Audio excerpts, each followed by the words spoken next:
Okay, Becky, she's ready for us. Okay, great, thanks. Welcome to our special board meeting of Thursday, September 17th, 2020. In accordance with an act to implement provisions necessary to the health, welfare, and safety of the citizens of Maine in response to the COVID-19 public health emergency, as enacted to read Section G11 MRSA, Section 403A, public proceedings through remote access during a declaration of a state of emergency to COVID-19 and for 30 days following the termination of that state of emergency, the special school board meeting will be held through Google Meet. The meeting will be live streamed and available for viewing at MSAD11.org. Members of the public wishing to make a comment are invited to do so during the public comment sections of the meeting and may call 207-582-5346. Again, the number is 207-582-5346, or send an email to schoolboard, capital S, school, capital B, board, at msad11.org. In addition to the regular public comment section at the beginning of the board agenda, an additional public comment section has been added at the end of the agenda to provide the school board with the ability to answer questions sent to them during the meeting. We will now call the meeting to order. Pursuant to subject section 403A of 1 MRSA Maine Revised Statutes Annotated, we will now confirm that each member of the MSAD11 board can hear and be heard. We will do this by calling the roll. Members present are asked to say yay. We ask that all members listen and report any audio difficulties when the roll is complete. Pat, would you please call the roll? Yes, Becky Fless, Yay. Veronica Babcock, Yay. Nancy Fortier-Brown, Yay. Teresa Garrett, Matthew Lillybridge, Yay. Jim Lothridge, Yay. Nicole Madore, Yay. Matthew Marshall, Yay. Patrick Saucier, Yay. Alyssa Tracy, Yay. John Umland, Yay. Tony Veet, Yay. all present except for Teresa Garrett. Thank you very much. Administrative staff? Pat Hopkins, Superintendent. Andrea Dish, can you introduce yourself? Good evening. I'm the business manager. Angela, Good evening. I'm the Director of Curriculum. Chad, Hi, Chad Kempton, Principal at Gardner Area High School. Christina, Hello, Christina O'Neill, Principal at Pittston Randolph Consolidated Schools. Alicia, Hi, Alicia Morris, Director of Special Services. Gabe, Hi, Gabe Dostey, Director of Operations. Jared, Good evening, Jared Dumas, Assistant Principal, Gardner Area High School. John, John LaPeria, Building Principal, Gardner Regional Middle School. Josh, Josh Farr, Director of Adult Education. Katie, Hi, Katie Gould, Principal at Helen Thompson School. Karen, Hi, I'm Karen Moody. I'm the business principal of Laura Richard School. Nate, Hi, Nate Stubbert, Athletic Director. Terry, Tom, Hi, Tom Landberg, Assistant Principal, Gardner Regional Middle School. Vicky, Hi, Vicki Dugay, Principal at Riverview Community School. great. And I noticed Quentin Martin is here, the student representative. Sorry, when I called the roll, Quentin, I didn't call you. Would you like to say hi? Hi, everybody. Sorry about that. Okay, that's everyone. Could we please stand for the Pledge of Allegiance? I pledge allegiance to the flag of the United States of America and to the republic for which it stands, one nation, under God, indivisible, with liberty and justice for all.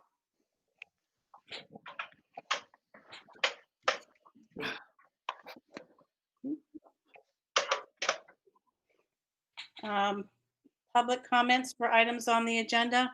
Has anyone called or emailed in yet? I have not received any, Becky.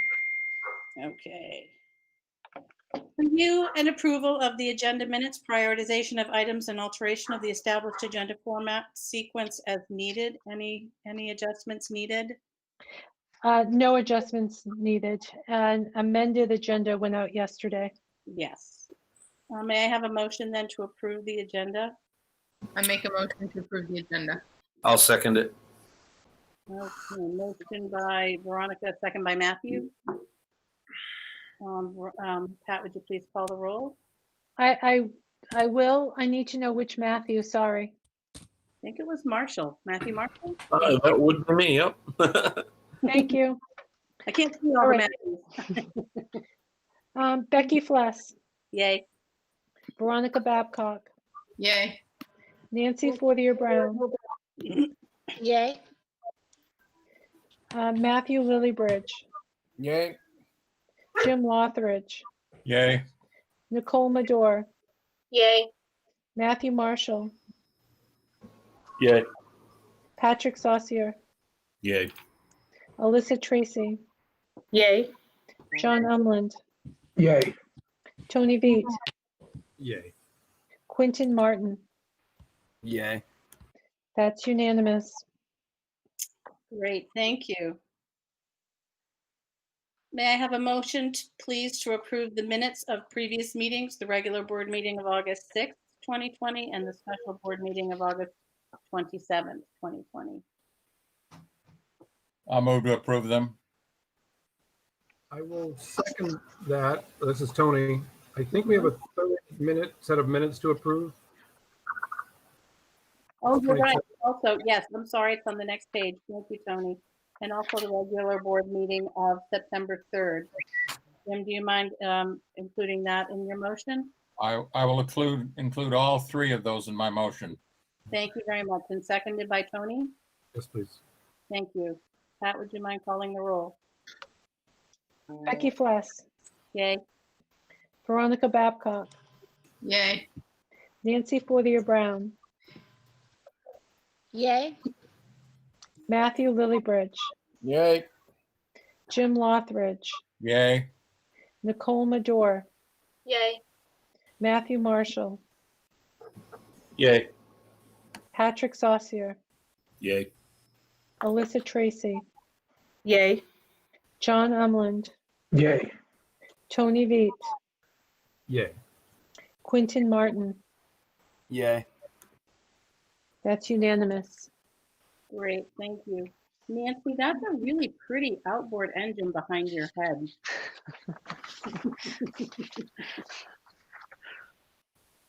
General information as written?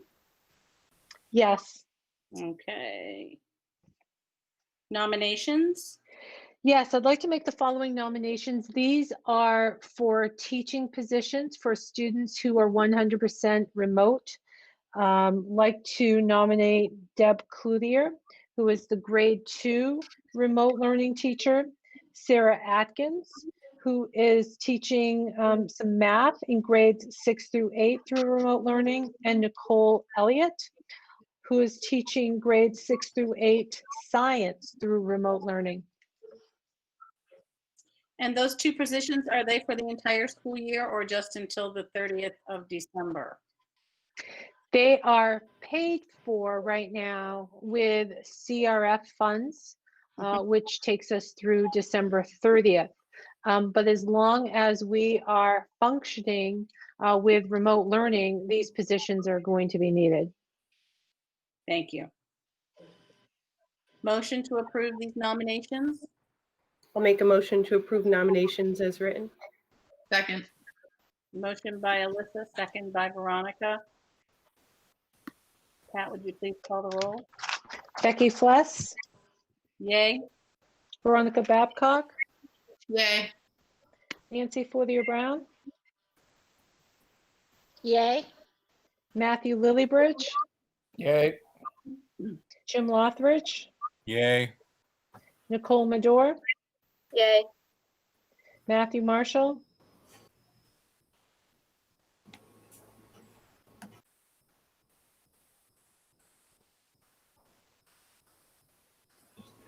Yay. Patrick Saucier, Yay. Alyssa Tracy, Yay. John Umland, Yay. Tony Veit, Yay. Quentin Martin. Yay. Great, that's unanimous. Great, thank you. Old business update on the return to school, please. Great. Yes, that's the main reason. This and the next conversation on athletics is why we're having a special meeting this week to give you an update on how things are going. Of course, students returned on September 8th.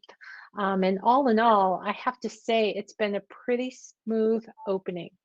Of course, there have been a few bumps in the road, but all in all, it has gone quite well.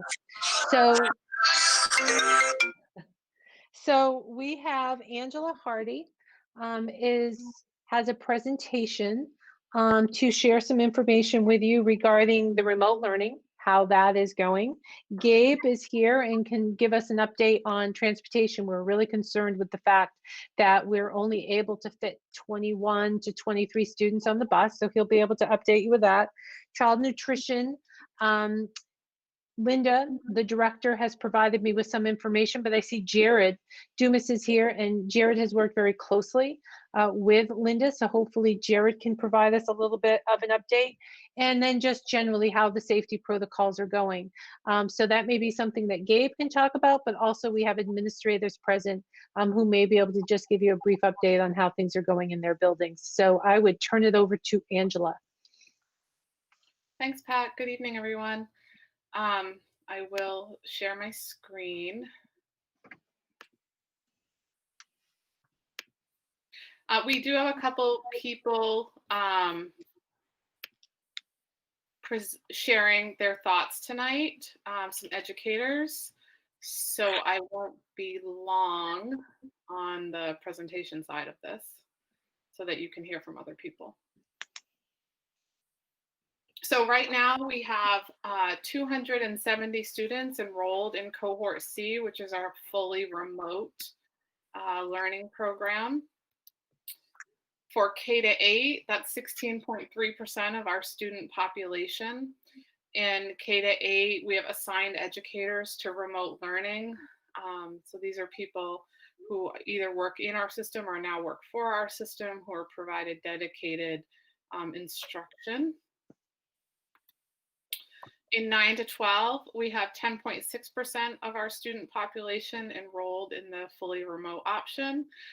In this approach for the high school, we live stream learning. Students log in, connect through Google Meet, and kind of live stream into their classroom. So the teachers at the high school are managing a group of in-person students, in-classroom students, as well as students in the opposite cohort and the fully remote students all simultaneously. We have had an interesting experience trying to launch a simultaneous learning program that's fully remote, while at the same time also trying to start school back up in person using an entirely different model than we've used before. I can say that we have done really well on the side of student safety, in having dedicated educators for our students, in launching our virtual platforms and having places for K-3 and 4 to 12 to access learning and place their learning demonstrations. And we've had a lot of parent support and understanding. But there are also challenges, and we're trying to be transparent and share what those are. And that is, there have been some challenges in having independent learning program at the middle school level. with some securing of staff. So some of our students at the middle school level have had some really stable instructors right from the beginning, some added on. And like this week, the principal, the assistant principal, and I have been teaching science, but we do have a full roster of staff coming forward on Monday. There's been new procedures and protocols both in the buildings and online using our different platforms. And anytime there's anything new like that, no matter how much training we have, there's areas where we could improve. One of those being training of parents on these learning platforms. So we're trying to be responsive to families. Teachers have been able to create some training videos, and we were able to release a number of them last night. And then there's been some changes in scheduling, mostly in class times and mostly for the remote learners, a little bit at the middle school, and a few adjustments being made in a couple other areas. But generally speaking, quite smooth. This is just a list. Pat already went through our most recent educators, but we do have staff in K to 5.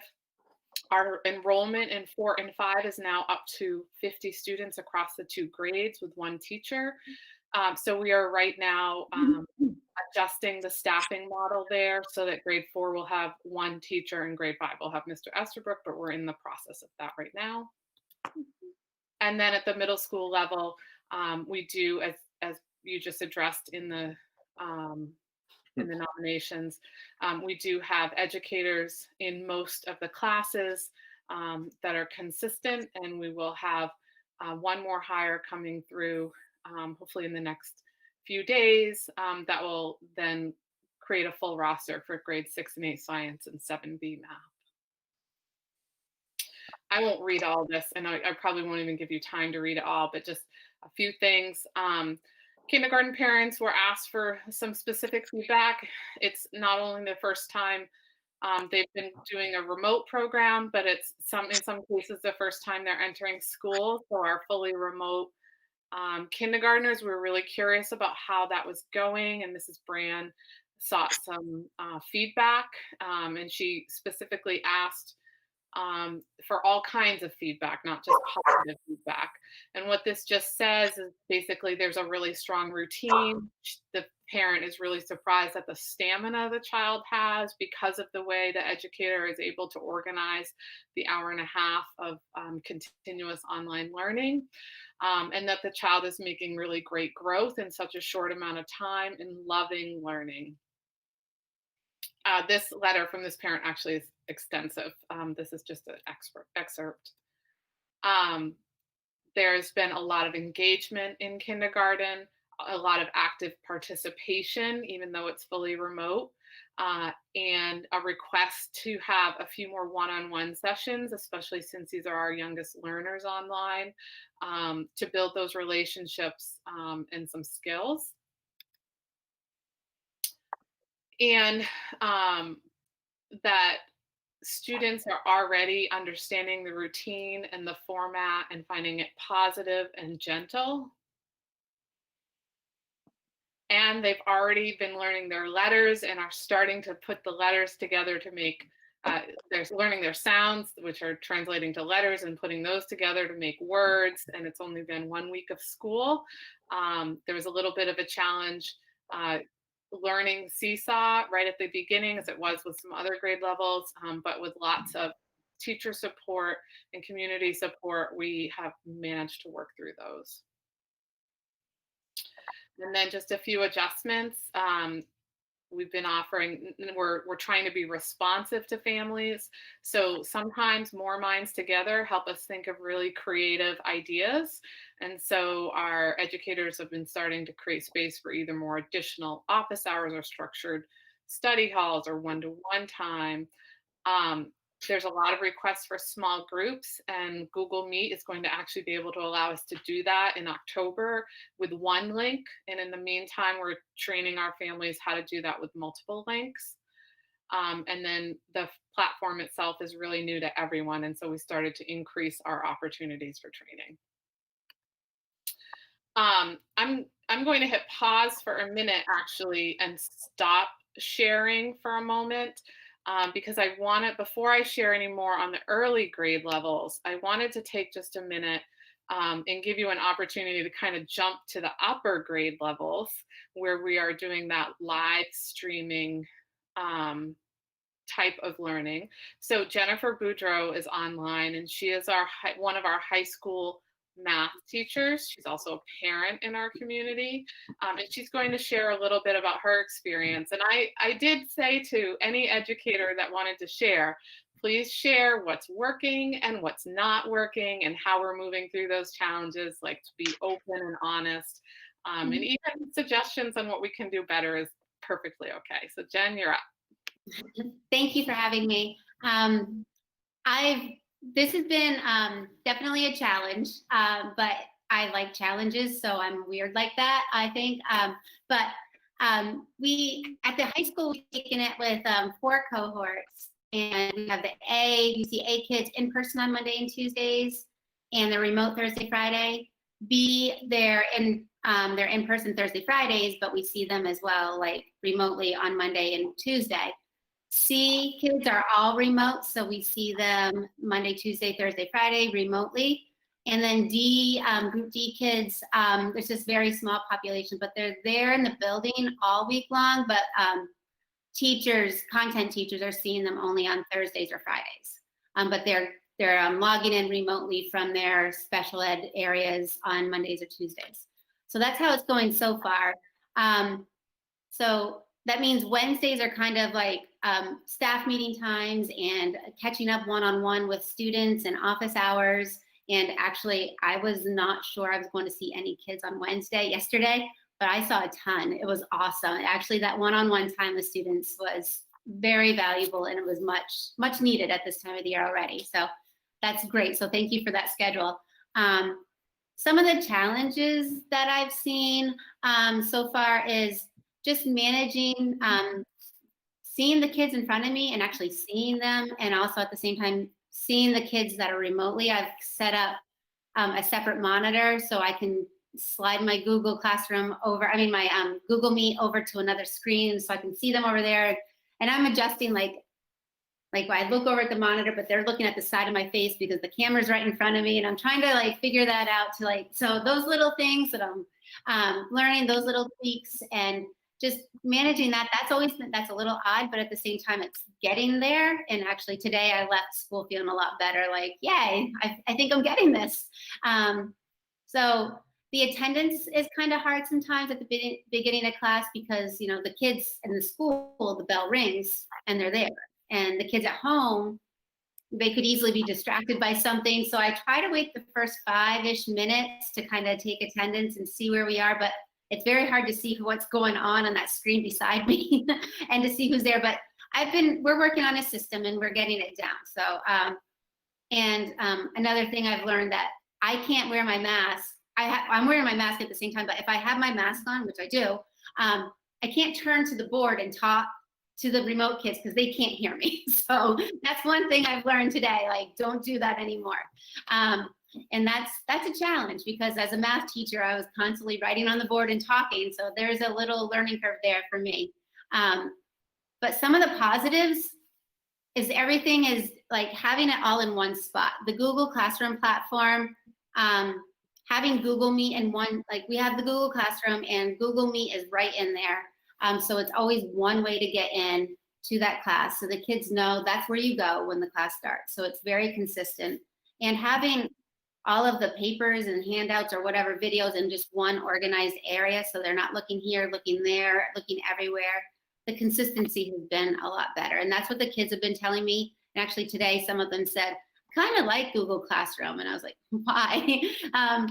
And one of the students said, because I can't lose my papers. They're always online. So I was like, well, that's good. That's a plus. So they were pretty happy about that part. Our fearless leader, Chad, has told us, it's like a train leaving the station, start off slow and we'll get going. So that's what I keep telling myself. I'm just teaching the kids the skills that they need like how to turn in assignments, how to use certain skills, how to use a program that I really enjoy. It's called Kami. Just breaking down tiny little bits and pieces to get them to where they need to be.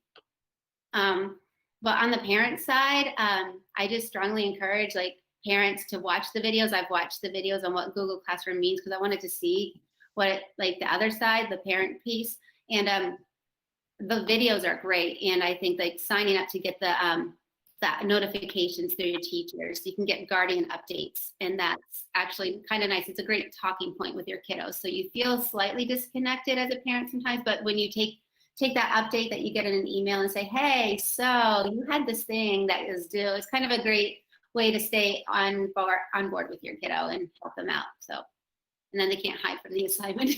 So, I'm not sure if you wanted to see, do you guys want me to show a quick Google Classroom just to kind of how I've organized it, or are we good with, yeah? Okay. So let me see. Present.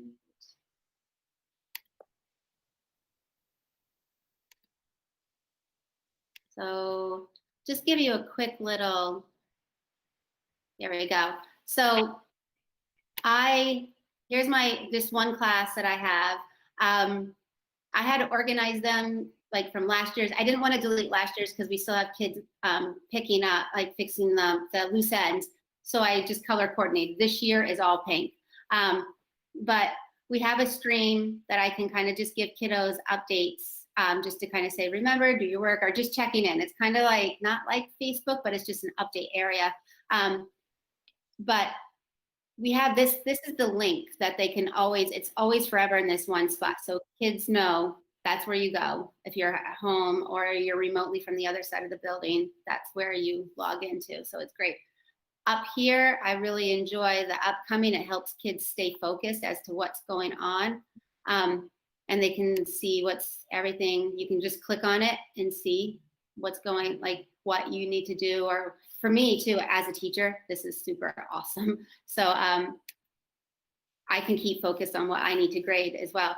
But the most important tab that I've showed my students is the classwork. So this is where we go, and I organize it by weeks. And I asked the kids how they wanted it. They would like the more current one, like right near the top. So I have important info at the top where I have my office hours, how to get in contact with me. There's a way to schedule. They can just click on this and it schedules a meeting with me.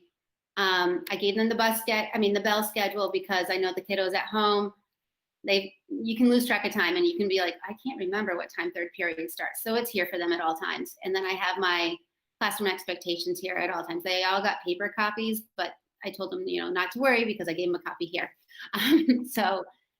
And then we organized it like the first week we did a little get to know you slide where they kind of played with some slides and got like telling me a little bit about themselves because we realized this is odd and different, and but we're doing this. And then week 2, we organize it by dates and how to upload work. So I did a little exercise on doing your work and just writing something on paper and how to take a picture and upload it.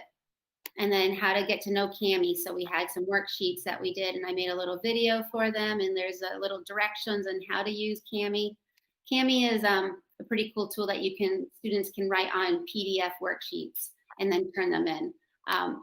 And then we're going into our unit pricing with my senior math class. So I keep everything separate. So whatever the title is here is the exact same title that I have in Power School. So having a little consistency there so kids know what's going on. But that's about it. I mean, I don't know. Does anyone have any questions for me?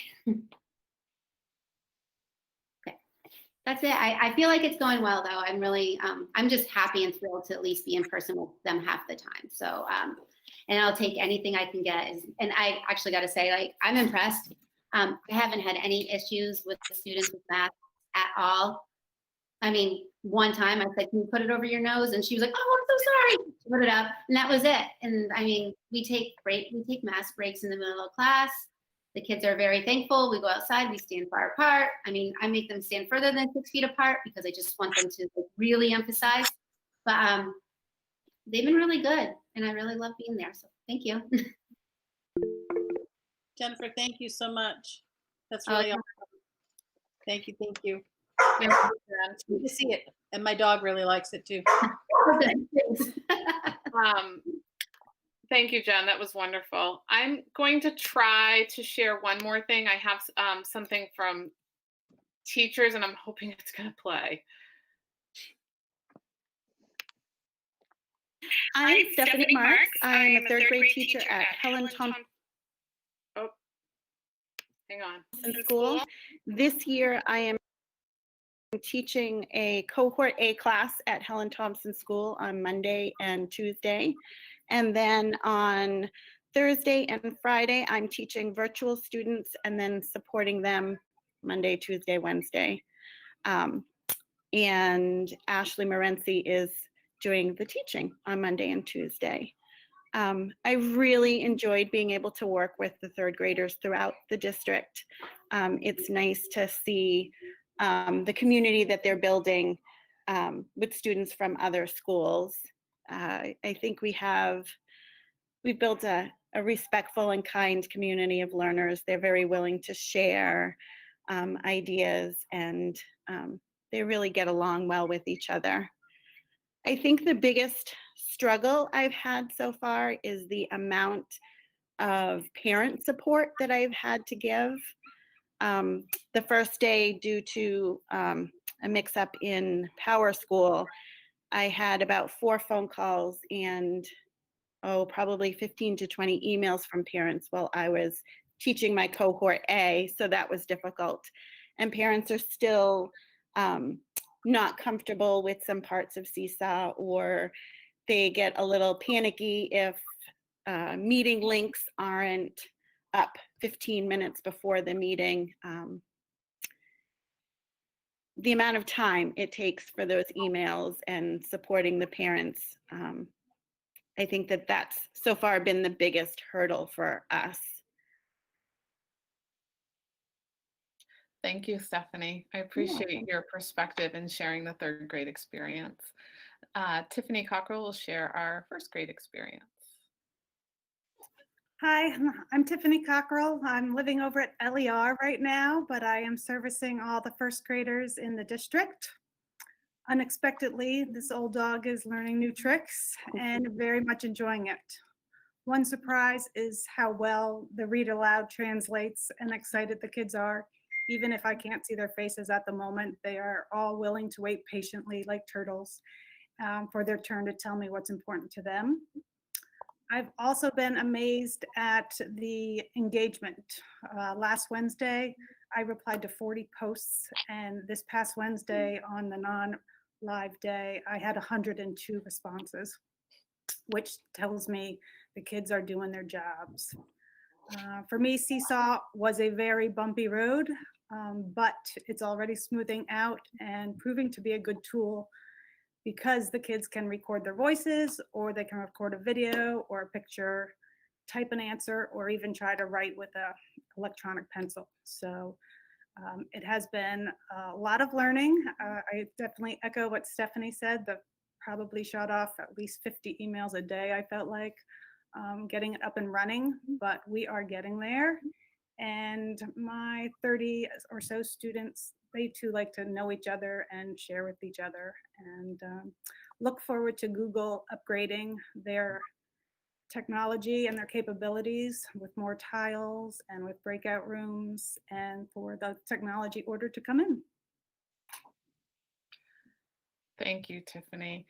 I wonder, are parents struggling with the Google Meet, or with just learning the processes and procedures in Seesaw? For me, parents have expressed that they kind of like that link up about 15 minutes before. I think it's that little fear that the technology is not going to work, so they want their child there and prepared and ready. So if I don't put that link up 15 minutes or so before, I'm getting emails, we can't find the link, or did we miss the meeting? I think as we go along, that tends to smooth out a little bit. The only concern I have about releasing the link a little early is that my students can get into the link without an adult there. So that's a concern for releasing the link too soon. Right, that was something I was wanting to mention too, is that in our Google Classroom for grades 4 through 12, the link can be live at any point in time, and it won't accept students into the meeting until the teacher joins the meeting. But because Seesaw is not a Google product, when that link is shared, it's open. And so I appreciate you thinking through the timing strategy. And I think maybe it's something we can work on with the parents over time. Yeah. I think in the beginning for us, some of my learning too and parent is that there's almost two different platforms, Seesaw Family and Seesaw for school and the students. And so I didn't understand that the student view looks a little bit different, or that the parent might not see the journal versus the activity versus the, what's the third thing? Announcements. So, but now we're better using our announcements more like an email, so that I'm Stephanie Marks. I am a third grade teacher.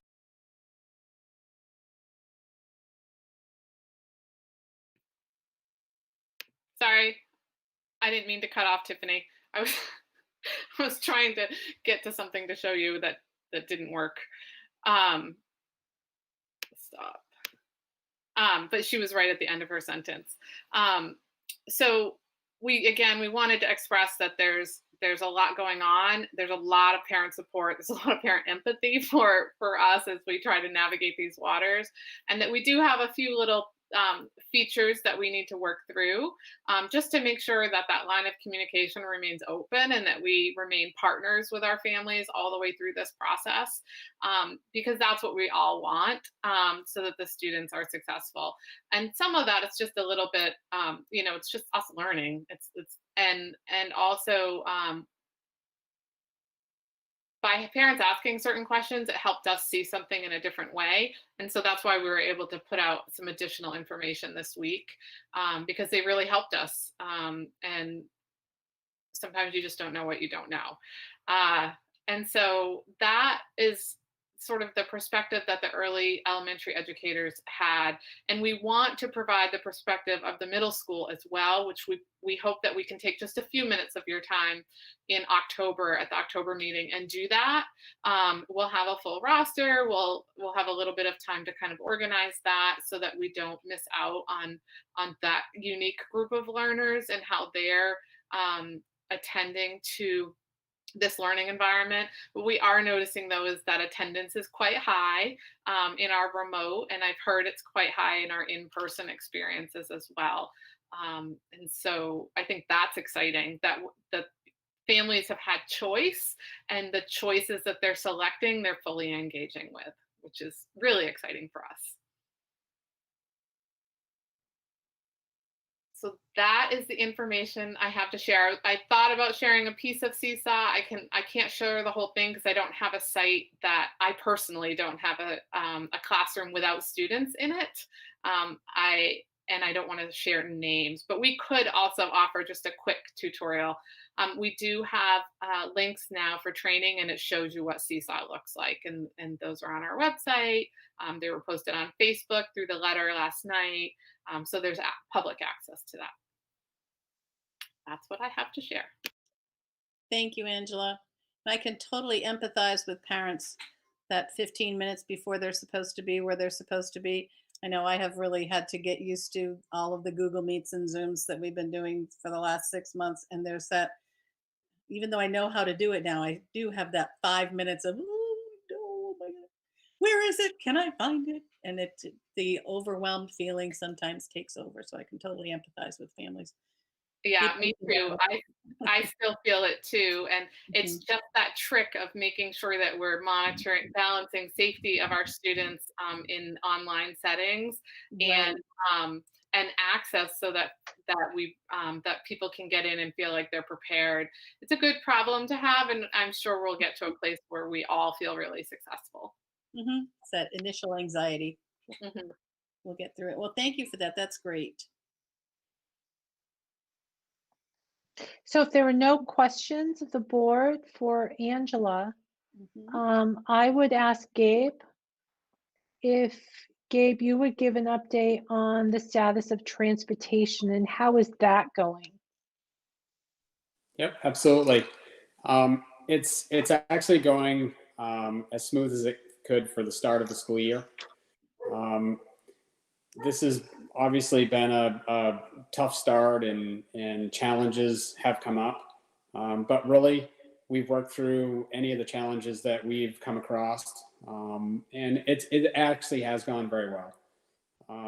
We're still working through right now some of the still some cohort changes and adjustments that some students being moved from A to B or B to A, and we're still working through those little pieces. And some parents, we're still working with them, because right now there's only one transportation assignment per address for the students. So some parents are still having a little bit of struggle with that when it comes to daycares or their children either being transported to a secondary location or picked up there. So there's still some scheduling pieces that we're trying to work through with parents, and doing the best that we can to get it all to work together. Some have been a challenge, definitely, but we're figuring it out.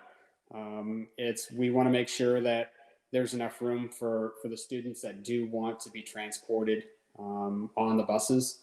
So that was the big piece, is to make sure that they have a seat, and there's the assigned seat that they have on the bus.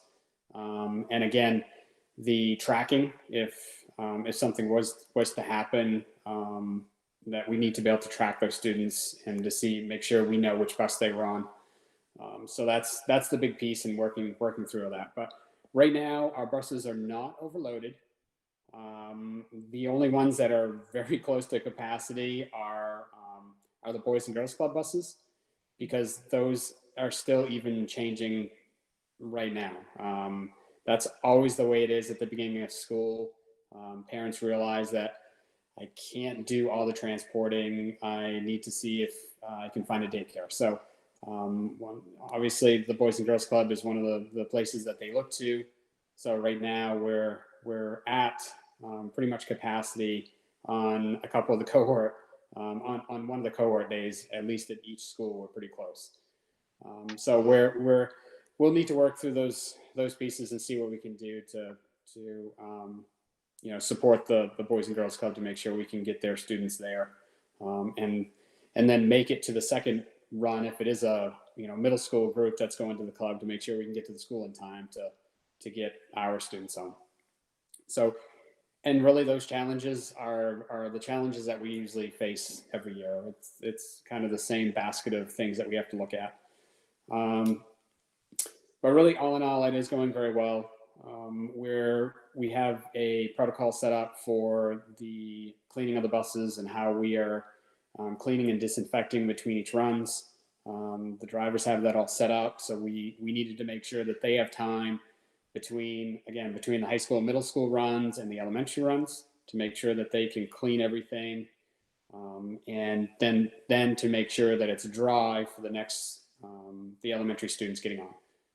So we've made time, and it's helped us that the elementary schools, for the busing, we've pushed the times back that we can drop them off. Parent drop off at the elementary school starts at 8:10. So my buses are not dropping off until close to 8:30. So it's given us some additional time to do that cleaning in between runs. So that's definitely helped. We are still short drivers, so if anybody knows of bus drivers, send them our way. Always got to put that plug in there. Really, everything else on the transportation, it's not bad. It's going well. It is. We've had a couple little mask issues, but that's not surprising. Students always seem to have a hard time remembering that a school bus is still MSAD11 property, and they're not home yet. And that's always a challenge, even on a regular year. So there is reminding that we need to do. But that's a norm. Yep. That's about it. Questions for Gabe?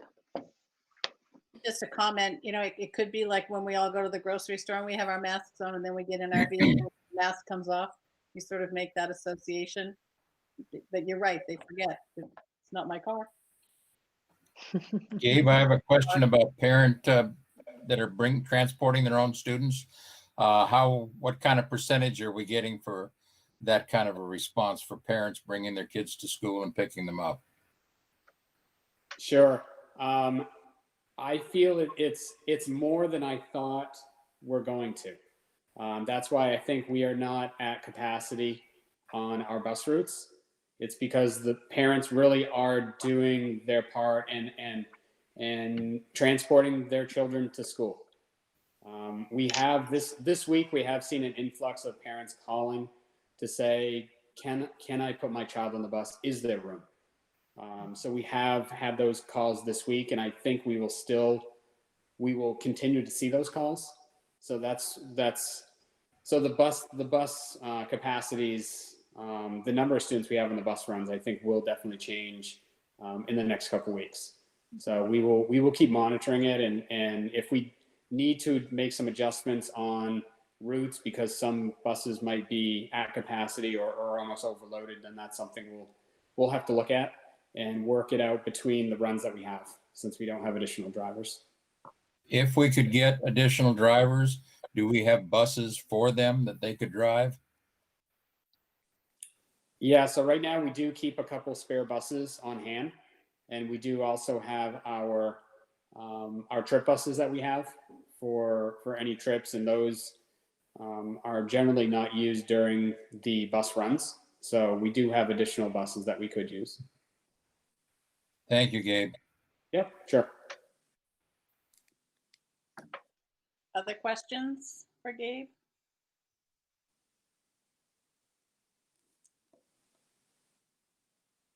Perfect. Thank you, Great. Gabe. Then food service, we wanted to give you an update on food service.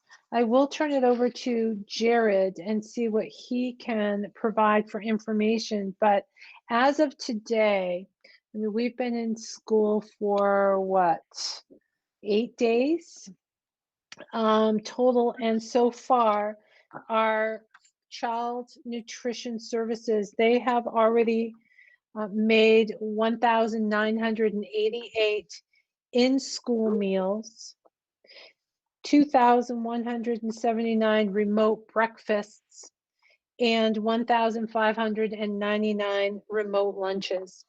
So one of the biggest challenges for our food service department is that they're now trying to provide meals for students who are in person, while at the same time preparing meals for students who are learning remotely. And that is certainly their biggest challenge right now. So Jared, are you still right there? Could you speak to what's going on with food service? I'd be happy to, Pat. Thank you. And I've been working with Linda to try and help coordinate. And I have to say that principals have been fantastic helping getting meals set up in their buildings. And the kitchen staff have been amazing with what they've put together. As Pat said, the big challenge this fall compared to the spring is we're feeding students who are at home and feeding students who are in the buildings. So as the week goes on, each kitchen has to prepare meals for cohort A students to bring home with them on Tuesdays when they go home for Wednesday, Thursday, Friday, and then also preparing meals for cohort B students who go home on Friday so they can have meals for Monday, Tuesday, Wednesday. So twice a week, the kitchen staff are making 5 days worth of meals while they're feeding kids in the building. And it's a logistical challenge that they're really rising to, and I'm very grateful for the work they've done. We've had a good number of signups. We've had a few bumps in the road getting our signups figured out. But we have a really good plan right now going forward. We're actually collecting a list right now. That list will close on Sunday night. We've had great support from the principals, as well as Martha Allen and Terry McGuire, getting the list out to parents. And what we're doing to smooth things out is collecting a list that we are going to use for our signups kind of going forward while we're in the hybrid model.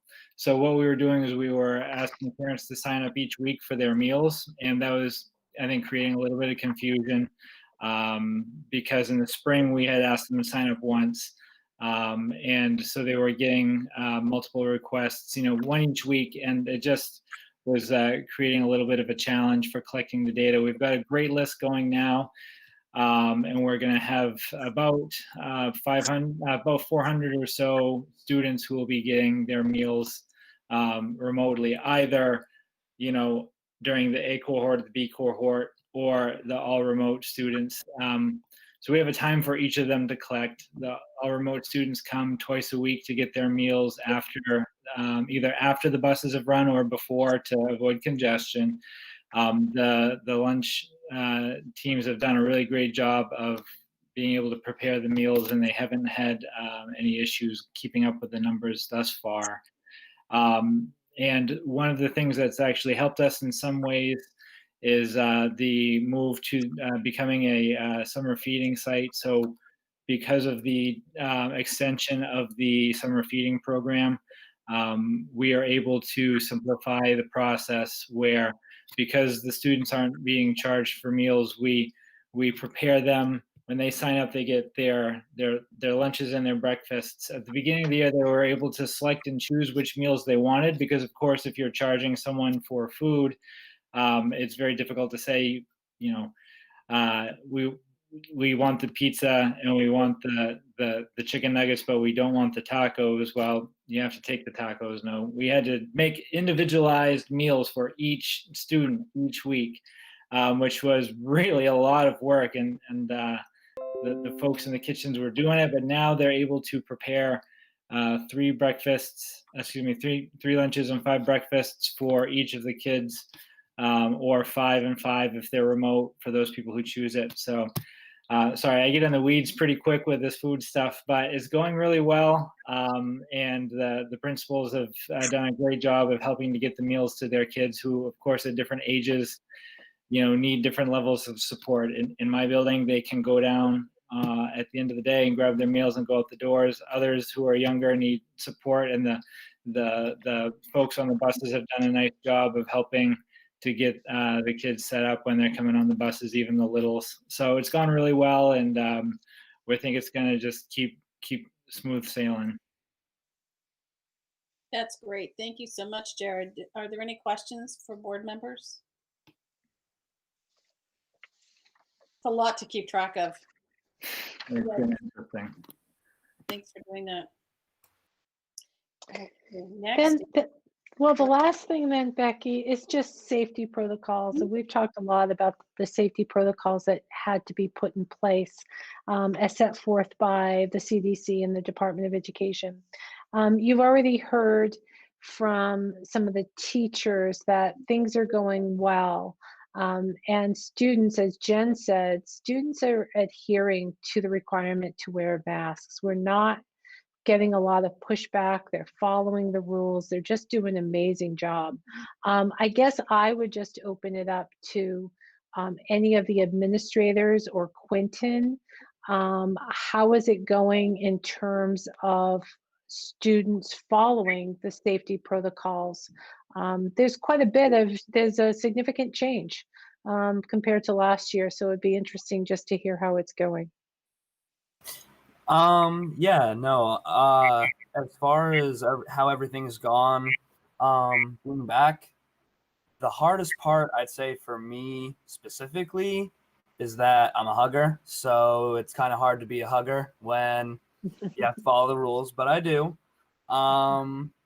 As far as seeing kids breaking rules or not wanting to do rules or whatever, I've only seen it probably less than a handful of times. I'd say overall, everyone seems to be Doing well. A lot of us are just happy to be back in the building and seeing each other. And if anything, we just want to see the kids in other groups in person because, yeah, but we're all, it's like, it's kind of hard to be mad about being back in school or be mad about rules when you're seeing your friends and you're seeing your teachers and it's been so long and we've all missed each other. So it's actually been really nice. I've enjoyed it. I don't even really mind doing the online classes like halftime and having Wednesdays for like a day to one kind of relax your mind a little bit with everything else that is going on besides school.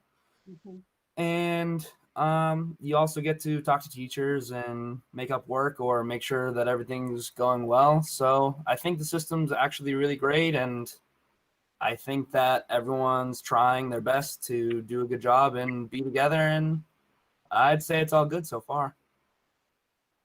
Great.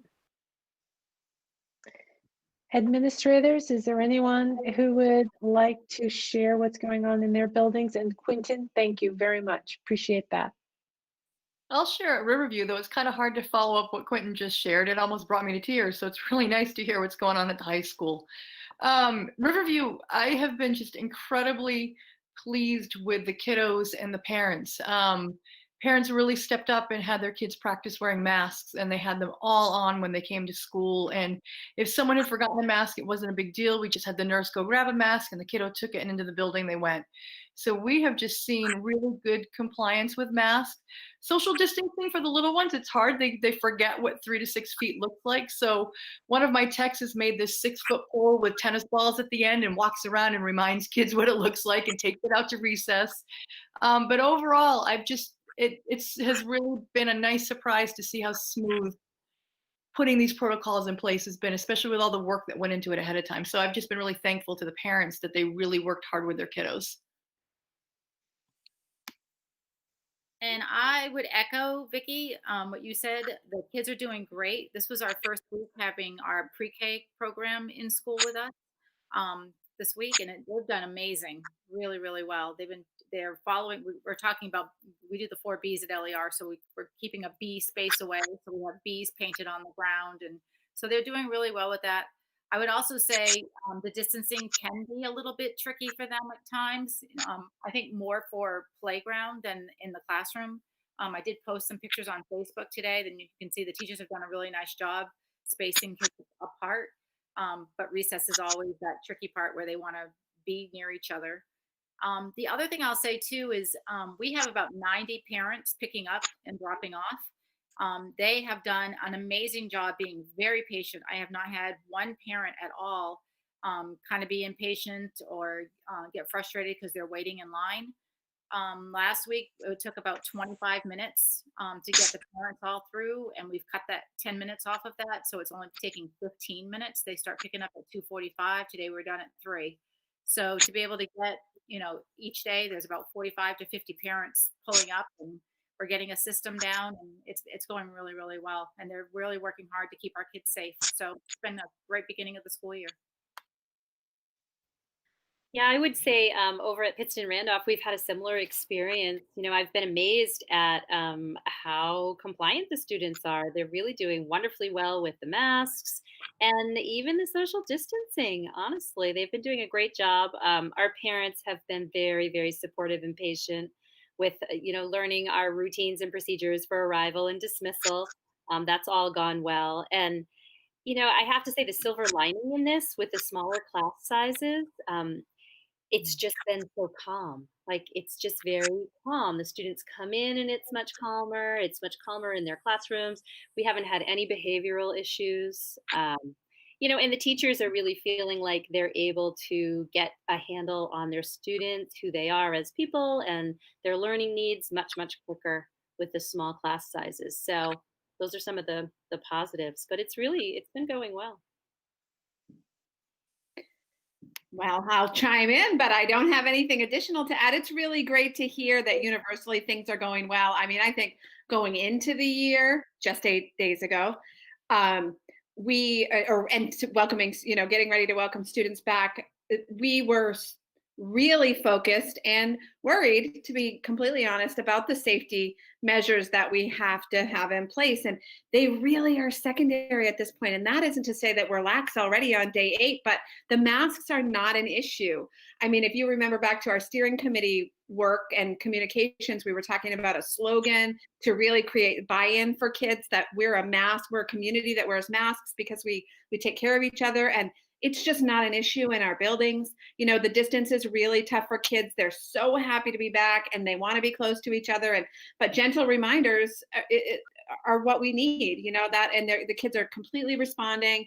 They're following the visuals. We've got rotaries around the building, and it's just really going smoothly. I agree with what you said, Christina, about the smaller class sizes. I mean, there is a silver lining there, right? To sort of making up for the lost time and connection from the spring, being able to have a much more intimate, smaller group. So our parents, likewise, in other buildings have been super patient with arrival and dismissal. It's really, really slick in the mornings, and we've whittled down to like 10 minutes for dismissal at the end of the day. I do think we'll have to adjust for inclement weather and freezing temperatures. Our parents might not be so patient. So, you know, an alternative winter plan is coming, but really appreciate the support. It's going well, and it's so rewarding to have our kids back. Well, I'll share the middle school. I just want you to know what an incredible staff you have here at the middle school, because day one, opening day, it was all hands on deck. You would think we were inviting some dignitary. There were so many people in the hallways. But the kids came in, they were all wearing their masks. Staff knew the protocols because we've gone through them over and over and over again. And they took the time to really teach the kids what those protocols are. So if you look in the hallways now, students are walking on the proper side of the hallway. They're wearing their masks. They're staying physically distanced apart. They are doing a fantastic job.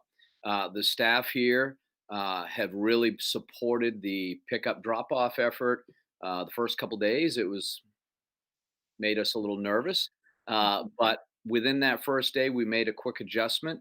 And if you came by the middle school, although right at 2, you'd see a lot of cars in the parking lot, they move through within 15 minutes. The buses are loaded, kids are out. It has been wonderful. And what a wonderful staff we have here, because they have really done a great job.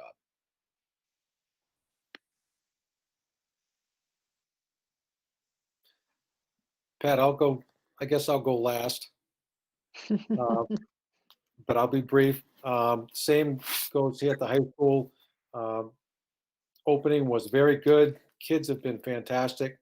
And as you saw from Jen's presentation, teachers are just killing it in regards to what they're doing. My folks are teaching to 2 audiences at the same time. They've all picked up on technology using Google Classroom, Cami, Google Meets. The kids are participating both in class and remotely.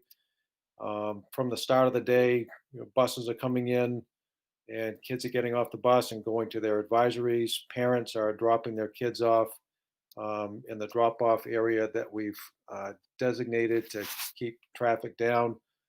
Kids that are driving themselves are using the parking lot that they've been designated to. So the start of the day has been great. We get into classes and the hallways are clear. Mass breaks are being taken individually in the hallways when needed. And as Jen said, teachers are taking their classes outside for a mass break mid-class when needed. And kids are being very respectful of the new rules that we've had to put in place. They understand why. And as Quentin said, everyone's just happy to be back in the building and seeing each other. So overall, the vibe at the high school is great. I want to obviously say a big thank you to my staff who, as I said, are just doing a fantastic job working through the challenges of the technology aspect of this teaching, working together as a group. And as Jen said, we're the train that's left the station, and we're gaining ground, gaining traction, gaining speed, and we're going to be full tilt up and running here soon. So slow and steady, but we're moving forward in a positive way. Everyone's coming in with a positive attitude, a can-do attitude, and that's what it's going to take for us to be successful. And I guess I would just finally say that we do have a remarkable staff, and they've done an amazing job that has allowed us to open the start of school so smoothly. But you also have such an impressive administrative team that if it weren't for all of their work and dedication and the hours that they spent over the summer months to make sure that every little detail was thought of, planned, and put forth, we wouldn't be in this situation. So we really owe them a debt of gratitude for all that they did to ensure the opening of school for this year in such a smooth, consistent, easy manner. So thank you all. Agreed. Thank you. Thank you. Anything else from board members? I would just, it's Tony, if I could just speak for a second. I would have liked to speak sort of after everybody, but I do want to be mindful of time. And I really appreciate the amount of effort that's gone in to this whole project this year, and the way that, the entire district has adapted and put to play, put into practice these concepts that were pretty new, 6 months ago, and now we're running with them. And I really appreciated Jen's concepts of, what it means to be on camera and looking, different directions, and what microphones are all about. So there's a whole nother layer that goes into this process. I'm so grateful that we've been able to continue to feed our families, and then the community response too is just powerful. That hopefully, I think we've invited that, and I know that administration and teachers have invited that, and families have been able to work for that. So anyway, I hear what everybody's saying, and I'm really glad to be on this team. Nice job, thank you. Couldn't agree more. Thank you, Tony. Really well said. Hey, Becky, I'd like to say something real quick. I think that the decision to start in yellow was really a good decision, even if we were ready to go green right off. And I say that because I think yellow is probably the most challenging color, given the remote piece and the in-person piece and all of the transportation stuff. And certainly the food part of it is really, really has been a challenge, and I think it probably will continue to be. But, I think it says a lot, not only about the administrators and the staff, but it says a lot about our communities in general. The parents have been wonderful. They've been understanding. They've been patient.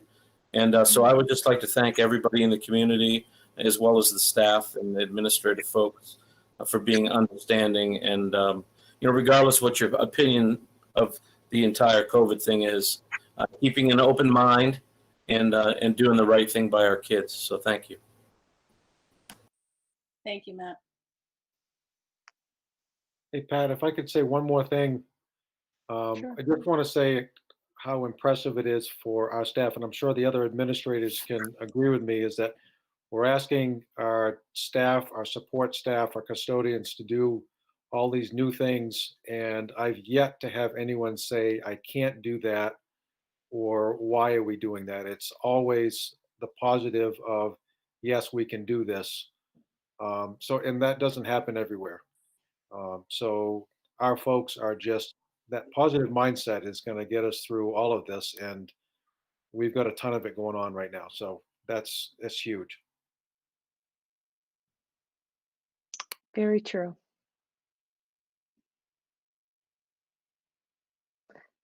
Any other questions or comments? Then Becky, can we move into athletics?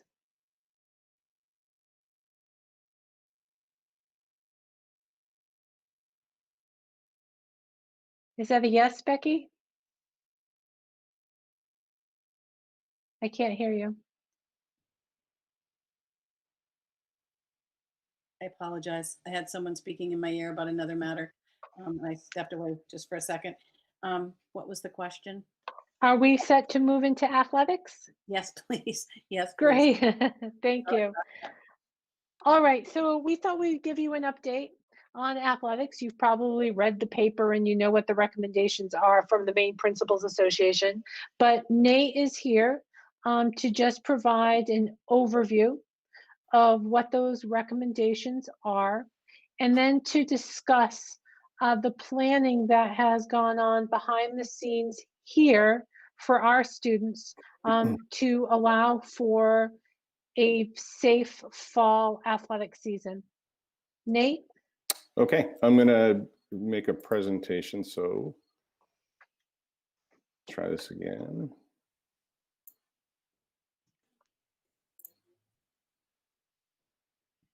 Are you able to see that? No. No. Okay, let's try it again.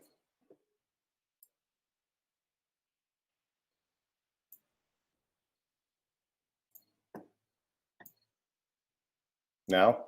Yes. Is that better? Yep. Yeah. Okay. All right. So most of you have probably heard by now the announcement was made last week by the MPA and governing bodies to resume fall athletics. Soccer, field hockey, golf, and cross country are competing with MPA backing and having a limited schedule. Cheerleading, football, and volleyball are essentially not going to be sanctioned by the MPA this fall, and their seasons have been postponed until later on in the year. So I just kind of wanted to give you an update about what we're doing specifically here at Gardner. I've kind of talked about things before a little bit, but boys and girls soccer will have a varsity and a JV. I'm talking just high school level right now. So it's going to be a varsity and JV with a maximum of 10 games. There will be no postseason play in boys or girls soccer. We'll certainly abide by all the MPA guidelines, and we'll play a regional pod schedule consisting of the following schools: Winslow, Coney, Erskine, and Maranacook. And we'll play each team twice, one home and one away. For field hockey, it's essentially the same format. We'll have varsity and JV with a maximum of 10 games, no postseason play. We'll abide by all the MPA guidelines, and we'll play in a regional pod consisting of the following schools: Messalonsky, MCI, Winslow, Coney, and Lawrence. And just before the start of this meeting, I received an email from the field hockey scheduler who said this may change due to some schools not having consent from their school boards to have fall sports, which changes some of the pods around. So that may change slightly. And again, I just want to thank you for supporting fall athletics, and it allows us to plan ahead as much as we possibly can. So I really appreciate that. And we'll play each team twice, one home and one away. Cross country, we'll have a boys and girls cross country team that will abide by all the MPA regulations.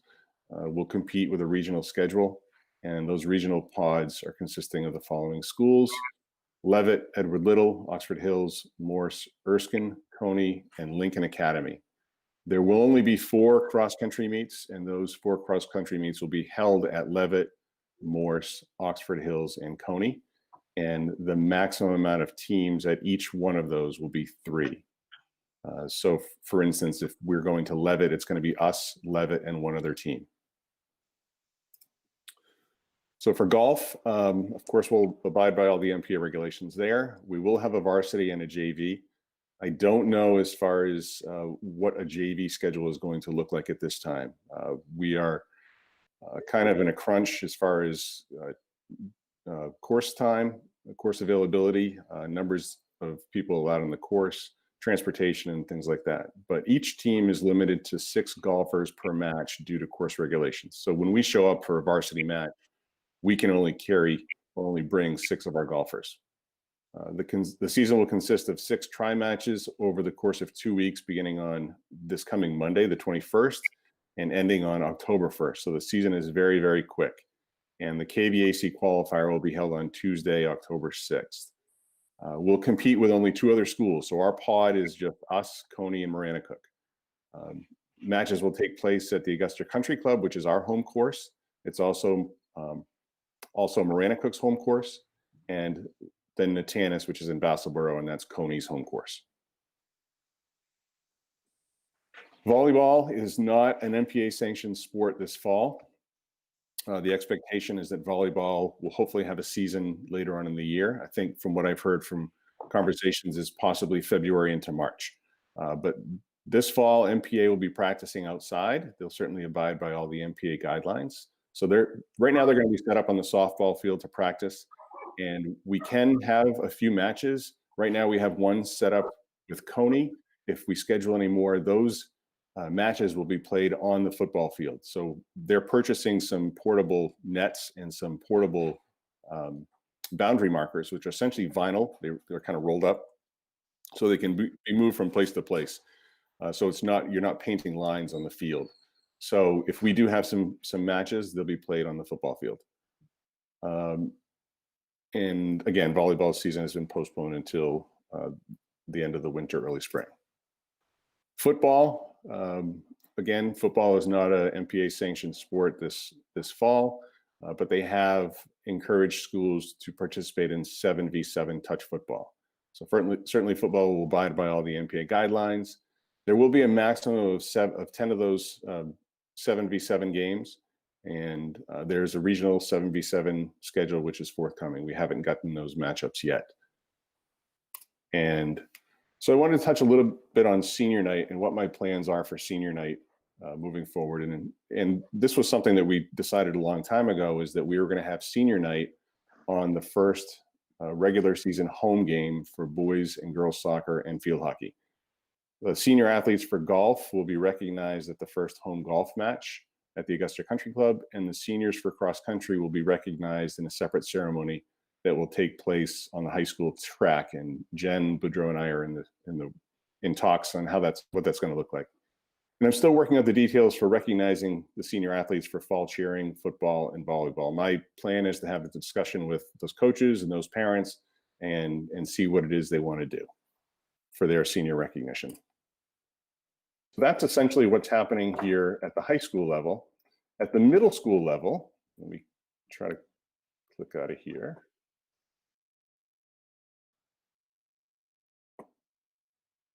All right. So at the middle school level, we had an athletic directors meeting the other day of our Capital Area League. And there were only about a handful of teams that are going to be participating in middle school athletics in the Capital Area League. And fortunately for us, those schools that are going to be participating are relatively close to us. There's Halldale, Monmouth, Richmond, and Lisbon, which would be the primary schools that will play. So our middle school sports season will start next week. We're going to start tryouts on Wednesday. We're going to have coaches meet with their athletes on Monday and Tuesday, fill out all the necessary paperwork, go over all the necessary protocols that we've had in place at the high school level since July 6th, and then they'll start practicing on Wednesday or Thursday. We don't have any sort of schedule as of yet for middle school athletics. The plan is that hopefully after we get high school athletics all completed and we work out all the issues with high school athletics with transportation and scheduling and all that kind of stuff, we'll move forward onto our middle school scheduling. And my hope is that we can get some games for our middle school athletes. I know that after talking with all of my coaches at the middle school level, they're going to certainly keep them engaged all the time, every single day. So it'll be a kind of a mix between intramurals and some regular competition between other schools. So that's the hope for middle school athletics. And that's essentially the update from athletics at this point. Questions regarding that plan that's put forth by Nate? Hey, Nate, I was curious if, because of the changes to football and volleyball, if any of those athletes have joined the other teams like golf or soccer or anything. Yeah, right now we've had one that has joined one other team, and that's it so far. So Nate, do you want to just talk about that? How we're looking at classifying those groups as clubs? Yes. So Pat and Chad and I had a conversation the other day about, and that's what brought it up, was an athlete, a football player, wanted to go over and run cross country. And it's in our athletic handbook that, an athlete is only allowed to play in one sport per season. This is an extenuating circumstance where we have never dealt with this before. football and football and volleyball and cheering are not MPA sanctioned sports this fall. So we're kind of looking at it through the lens of this being more like a club or more like an activity. And so we came to the consensus that it would be fine and for an athlete to participate to jump, from football, which would be their traditional sport if they were playing, football in the fall, and go to another sport. There are some conditions with that whatever sport they decide to go to, which is the regular season of that sport, that's their top priority. And there are certain conditions that go along with that. But yes, that's kind of how we're looking at those three activities this fall. You're good now. Go ahead. Go on.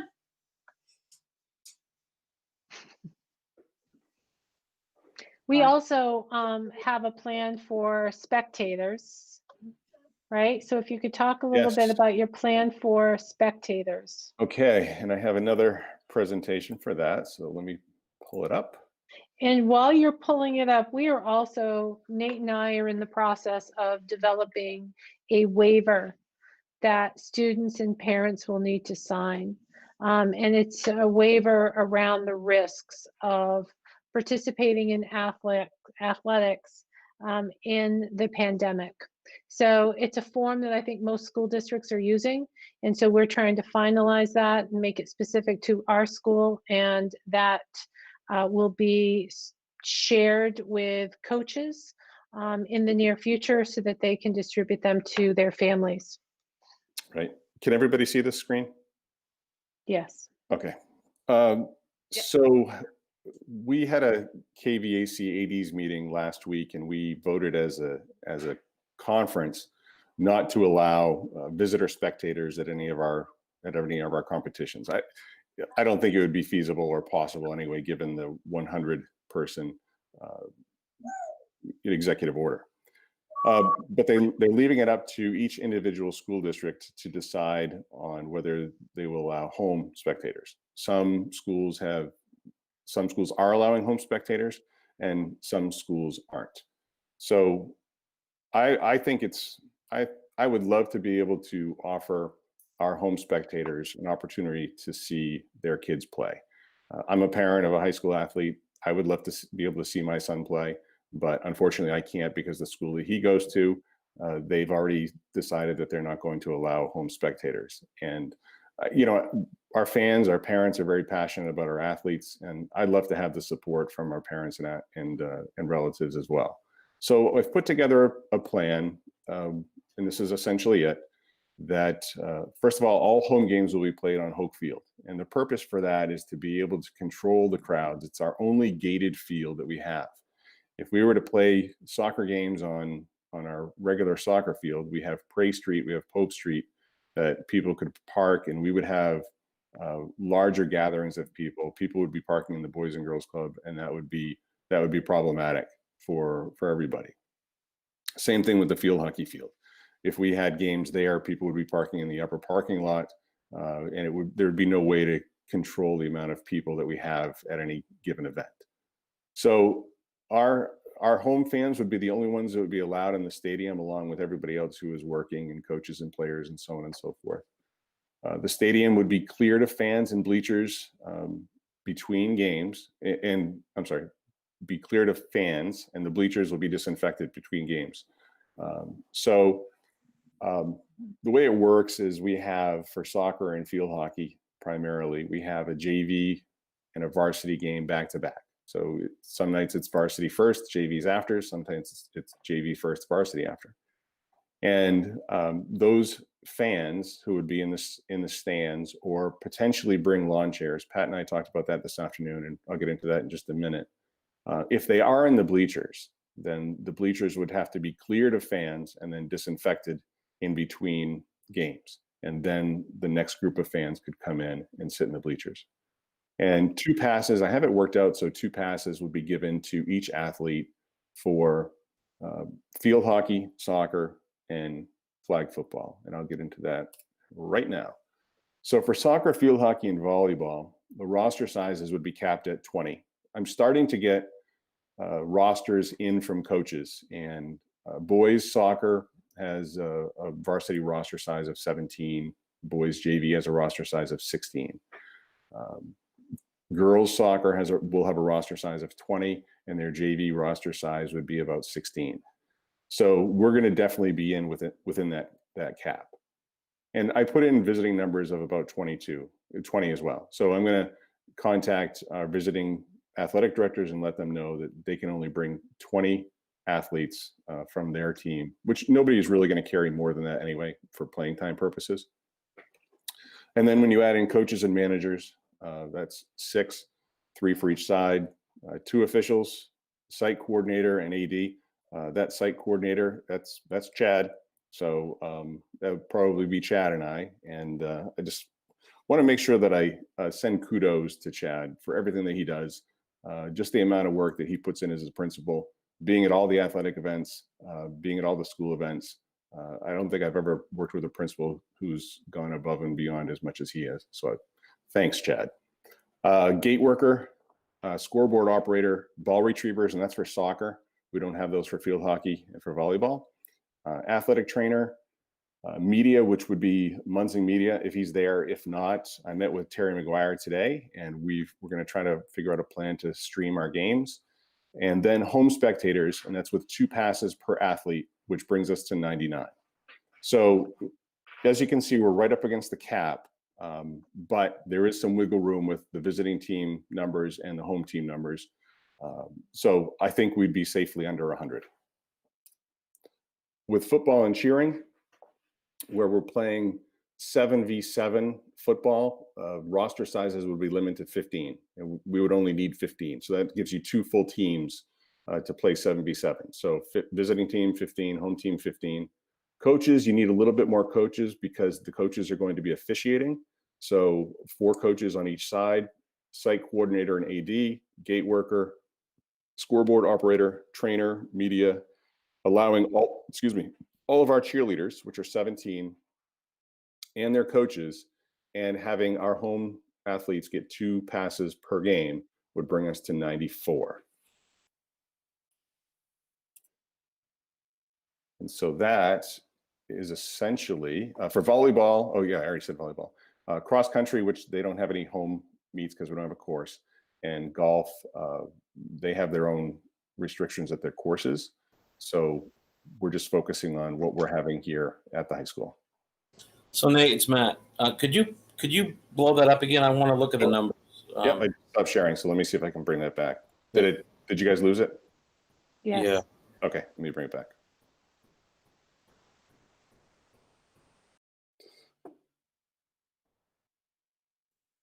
I could probably just ask the question and you could tell me. So how many 7 versus 7? Yep. So it's 15 the visiting team, 15 home team, 15 spectators. So that's 2 the 15 and 15 equal 30, right? So I'm assuming that's just the spectators for the football players. Correct. What about cheerleaders? Yep, that's a good point. Yep, that's a good point. I can certainly work the numbers a little bit more, Matt, so we could certainly get some cheerleaders in there as well. Thanks. Okay, great. Thank you. Was a father of a cheerleader, so. And Nate, what are the guidelines for spectators when they're inside the field watching the game? Is it 6 feet? Is it 8 feet? Is it wear a mask? Is it not wear a mask? Yeah, so it is wear a mask. It's what I would do is especially where we're giving 2 passes per player or per athlete, then I would sit them in those groups of 2. So they would have to sit next to the other person that they came with. And let me get back to so I can see you folks.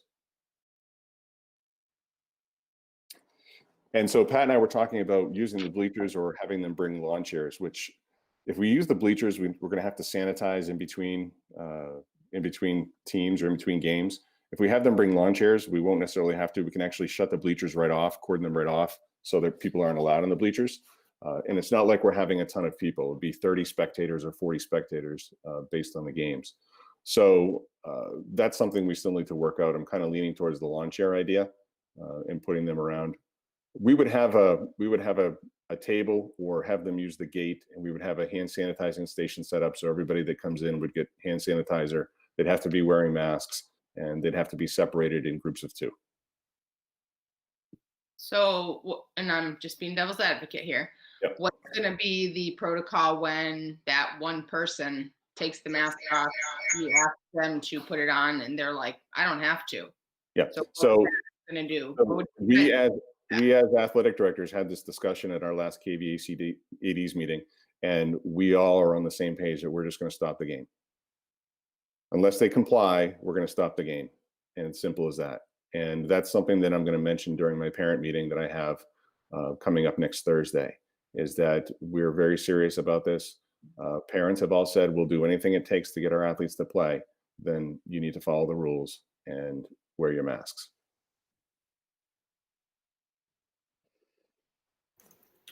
I have a clarifying question, Nate. This is Yes. Alyssa. When you talked in the beginning about football, cheering, volleyball not happening, but then you had cheering in the 7-on-7, do you have guidance for them? Not yet. Okay. It's not in the bulletin yet. We've been waiting on the guidance from the MPA, but it's still not in the bulletin. Very good. We know that we know they can't tumble and they can't do any stunts. Okay. Yeah. Very good. Thank you. Okay, you're welcome. Hey, Nate, this is John. What's the overall sentiment so far with the athletes where they don't have playoffs this year? Are they still excited and engaged and wanting to be part of the season? I think they are. I really do. The sentiment is great. I think that, again, kind of like what Quentin said earlier today, they're just happy to be there. And I think they're really enthusiastic about, doing whatever it is they possibly can. I know it's disappointing for a lot of them, and I fully understand that, but I'm really, really happy with the buy-in that our athletes in football and cheering and volleyball have had. And we have some very supportive parents. We have some very supportive athletes that will essentially do whatever they possibly can. And we've been very creative on putting some things together. So I really look forward to, I mean, we're almost a week into the start of our fall season. I can't wait for games to get started and see what happens. That's great. I'm glad they're still engaged with it. Yeah. That's awesome. You too. Hey, Nate, I got a question. Matt Lillibird here. Hi, Matt. Not to put the cart before the horse, but since the MPA is already getting bashed for dragging their feet on the fall sports decision, are they leaning forward and talking about winter sports since they all take place inside? I certainly hope so. They're having that conversation. I haven't heard anything yet, but I hope they get going on it right away. They need to. Okay, and I'm just wondering because I know at the Ice Vault we're already got youth hockey going and there's clinics and going, but the rules have already changed at the Ice Vault, which tells me they didn't give any explanation, but we can't use locker rooms anymore. So I'm sure someone screwed up something, but hopefully it doesn't apply towards the high school, junior high. That could have been that updated community sports guidelines that were updated on September 1st as well. So that would have changed. That would have changed things. Okay. Thank you. You're welcome. So when it comes to having parents and spectators, that's the word I'm looking for. That when it comes to having spectators, so how much staff is it going to take to monitor that and make sure that? And then I would think that they would need to be part of the 100 as well. Yep. And so, how many staff is it going to require? Are they volunteer staff? Are they paid staff? And those are questions that Pat and I have had a So conversation. I'm anticipating Chad and I doing that part. Were we talking 30 spectators or 40 spectators? That's not a lot. And that's something that Chad and I can certainly handle. I could certainly handle it. And if we need to get to the point where we need more, I would ask parent volunteers. You're in the game, you can help out. But I don't anticipate. I hope I'm wrong. I don't anticipate any major issues other than asking people to put their masks on.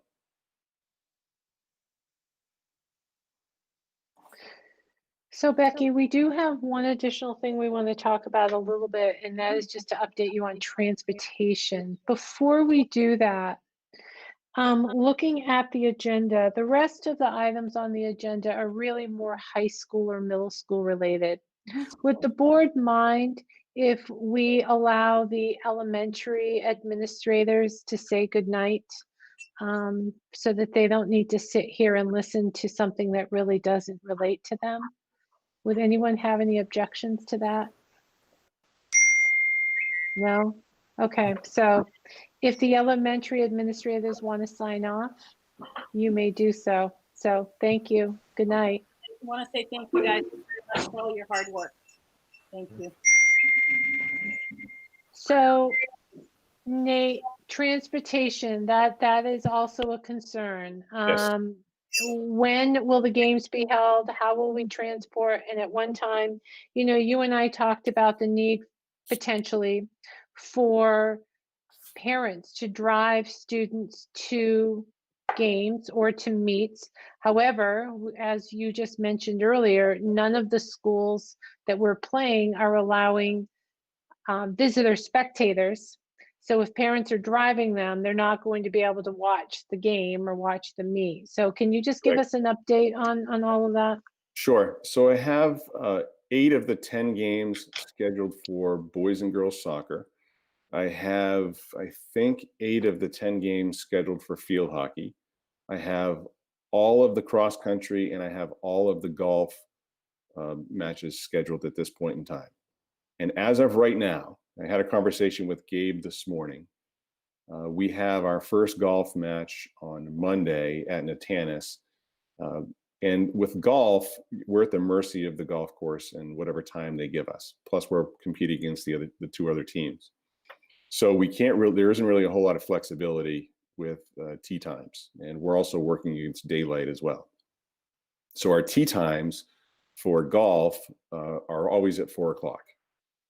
And the conversations that I had with Gabe earlier in the year was that we wouldn't be able to transport on Mondays, Tuesdays, Thursdays, and Fridays until after 4 o'clock. Well, we wouldn't be able to get there in time. So I asked him this morning if we could possibly get a bus for our golfers on September 21st, and then our next one that's at Natanis is on September 28th. So it's 2 Mondays in a row.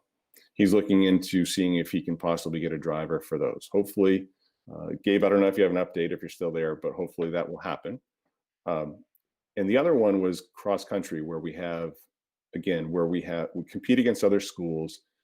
The flexibility isn't as great as it is with some of the other sports. So of the 4 cross country meets, 3 of them are taking place on Wednesdays, which transportation hopefully won't be an issue on Wednesdays or Saturdays because we don't have students in session. So that's covered there. And the other one is the one that's only in question. So we have essentially 1 cross country meet where we may need to have parents transport athletes. Everything else, field hockey and soccer, all the transportation times are 4 o'clock or after for away games, or on Wednesdays or Saturdays. So we're looking pretty good as far as transportation is concerned. And middle school? Middle school, we don't have any games scheduled yet, so I can't. So you don't know yet, right? Okay. So I don't think, if the board decides to allow parents to transport athletes to away games or allow athletes to drive to away games, it wouldn't be often. It would be probably just a few times this fall. Only in extenuating circumstances. It wouldn't be regular practice. And we would have waivers that the families would have to sign, correct? Yes, that's correct. Yeah. Any thoughts on that from members of the board?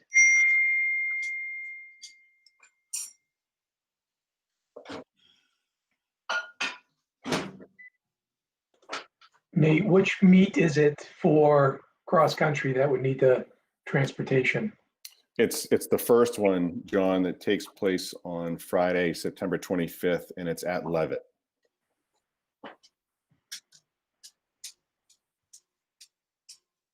There's not a lot in Levitt for parents to do while they're waiting. That's right. And track meets take a long time. Yeah. A really long time.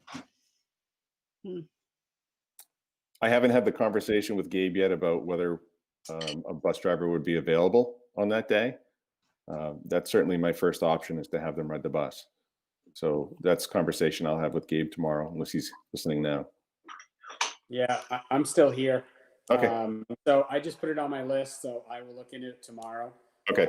The driver has not reached back out to me, so I will make sure to make contact tomorrow with the 3 dates and see if I can schedule them, and I'll let you know. Yep. Great. Thanks, Gabe. I think personally for me, if I had my druthers, I would send them on a bus, just because the more people the minute your group begins to grow, even if it's families and parents, and we're seeing that there's a lot of people that are testing positive that are not symptomatic. I would personally like for us to err on the side of caution and have as few variables to our mix as possible. So that's me.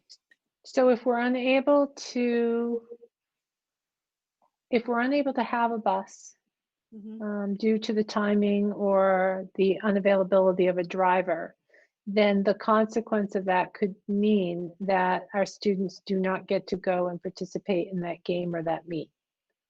Now, I know that Nate and Gabe would twist themselves inside out to find a bus and do everything in their power to make that happen.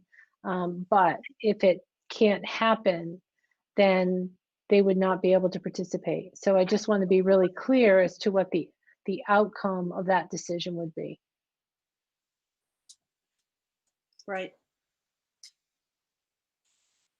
And I'm believing that they're going to twist themselves inside out, and that there's a bus somewhere under some rock and a driver who's just dying to go to Levitt. Can we lease or rent from Avis or Hertz a 12-passenger van, one or two of them, for a specific event if we needed some transportation, and have volunteer drivers, possibly a teacher or something? I think we've rented from Gordon's in the past, right, Gabe? Yeah, we have had them do some transporting. We would just make sure, we'd have to make sure we keep distance in the van. So the smaller vehicle, we're still pretty limited with how many we could fit on. The cross-country team's not that large, so there's a potential with 2 vans we could probably fit the cross-country team on there. And in golf, we can only take 6 anyway. Oh, right. Golf is a definite that we could spread out in 2 vans for golf. Right. I think based upon the guidelines, depending upon the size of the van, the maximum number of students that we could transport would be 3. Yep. Okay, thank you. So I guess I would say any objections to the plan put forth by Nate? For the spectators or the transportation, or both? The whole presentation, I guess I would say. Spectators, transportation, you made it clear that you really, it's a last resort, or it's not an option to have families really drive, that you really want it to be bus. But everything else, are you guys on board with that? And I'm sorry, I think Alyssa, you started to say something. Yeah, I just was saying, I think he thought it out well. This is a challenging time, and everyone always comes with great ideas, so I give you credit. I think having the perspective of just sort of living through it a little and having athletes, I think it's a good approach. So I think it's fine. My one and only concern is I like that Nate said that if you have that rogue parent or rogue spectator that is giving you a hard time about the mask, you would stop the game. I'm kind of not okay with that, only because then the athletes suffer and our focus is the student athletes and them being able to play. If it got to the point where you had spectators that were refusing, would you just say no more spectators? Because really for me, like, I'm a a parent of an athlete, I would be crushed if I couldn't watch my kid play. But at the same time, I want the kids to play first and foremost. I just don't know if that's something you guys can talk about. I'd hate to have the kids not play because there's spectator being obstinate. For me, it would make more sense that somebody screws it up. Next game, no spectator. Just a thought, but otherwise, great job. And I'm in obvious full support of spectators if they're following the guidelines. This is Matt. I think maybe we ought to approach it the same way we do with in-game issues. For example, if a parent's acting up or a child's acting up, the parent and the child are both gone instantly, and we continue with the game. To your point, I think that is a good point. The entire team shouldn't suffer because of it. I do a couple of basketball games where some parents got out of control, and the official immediately ejected the parent and the student. So I think if we look at it from that perspective, it might be a little bit better. Yeah, Matt, and to speak to that, that's the first route I would take. So if they refuse to, first thing I would do is ask them to comply, and if they refuse to comply, I would ask them to leave. If they refuse to leave, then I would stop the game until they can be forcibly removed by, I would call Gardner Police and have them come and remove that person, and then hopefully continue with the game. So it wouldn't be, I wouldn't cancel the game. I would stop play until things were back to where they were. Can I be a fly in the ointment? Would you expect anything less? I expect everything at this point in time, Becky. There you go. So I'm trying to plan for all the contingencies. All right. So what if we didn't have spectators, not because we don't like spectators, but because we really don't want to have to stop any games ever? And what if we hired Munzing Media to just live stream everything so that everybody can see? And then on senior night of whatever team, families get to come and be spectators at that game, and that's their honor. So first of all, I spoke with Rob at Munzing Media today, and he wouldn't be able to do all of our games. He'd be able to do some of them, not all of them.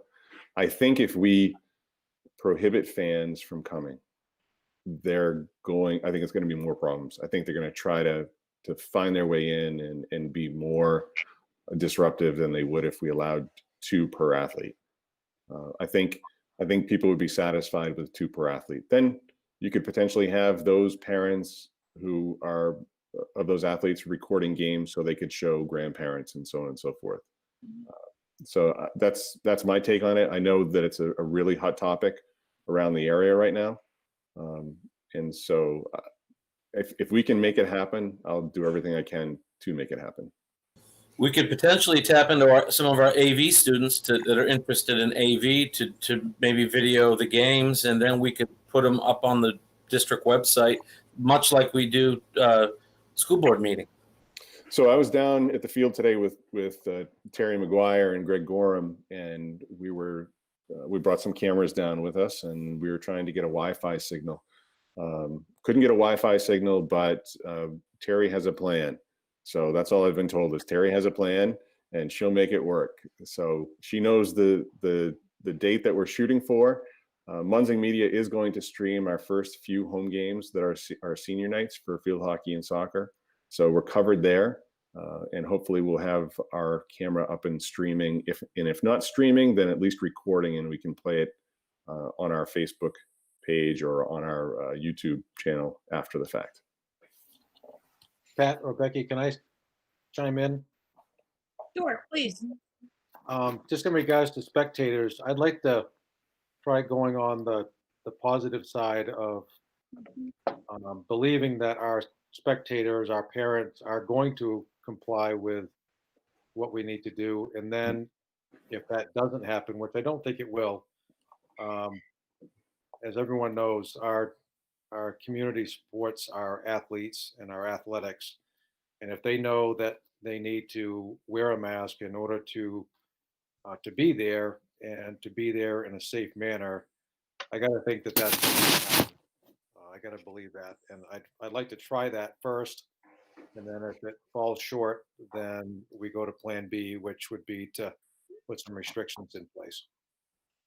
Just my thought. Mm-hmm. And I just want to clarify, I want to try it. I just also, it is a hot topic and people are very passionate about it. And I just want to make sure that we're keeping everybody safe. We're back in school. The kids are glad to be back. I just would hate for something to happen. But I do support spectators being there. I think we should try it like we tried school, like we're letting the kids play. I just want to make sure there's a plan in place if we have that one thing that goes wrong or happens. So just real quick, Chad, to kind of piggyback on what you just discussed. I coached a girls basketball team all summer, and multiple messages went out from me to the parents. This is about the kids. If you are selfish enough to come and not follow the guidance that is there, you're spoiling it for the kids. And we had a lot of compliance after, the second time of me sending that message, the reminder. Yeah. Obviously, you get a few that come in and at first they try to push the boundaries, but it's about the kids. It's not about them. If they're too selfish for this, then that's on them, and they're embarrassing their child at that point, their student athlete. And I think when it's put in that perspective, it strikes home. Yeah, and I think I know Nate and I will put that word out that this is what needs to happen in order for us to be here and for spectators to be here. And we want everyone to be there, so everyone just needs to work together to make that happen. And my experience with this community is that they step up when they need to step up. And I don't think that that's going to change in this situation. I think they're going to step up and support their kids and their athletes and do what they need to do to allow the kids to play. And I think it's a good reminder as well that there's so many districts in the state that are not allowing any fans, regardless if it's away or home, that, hey, this is a privilege that you guys are getting. Like, take advantage of it.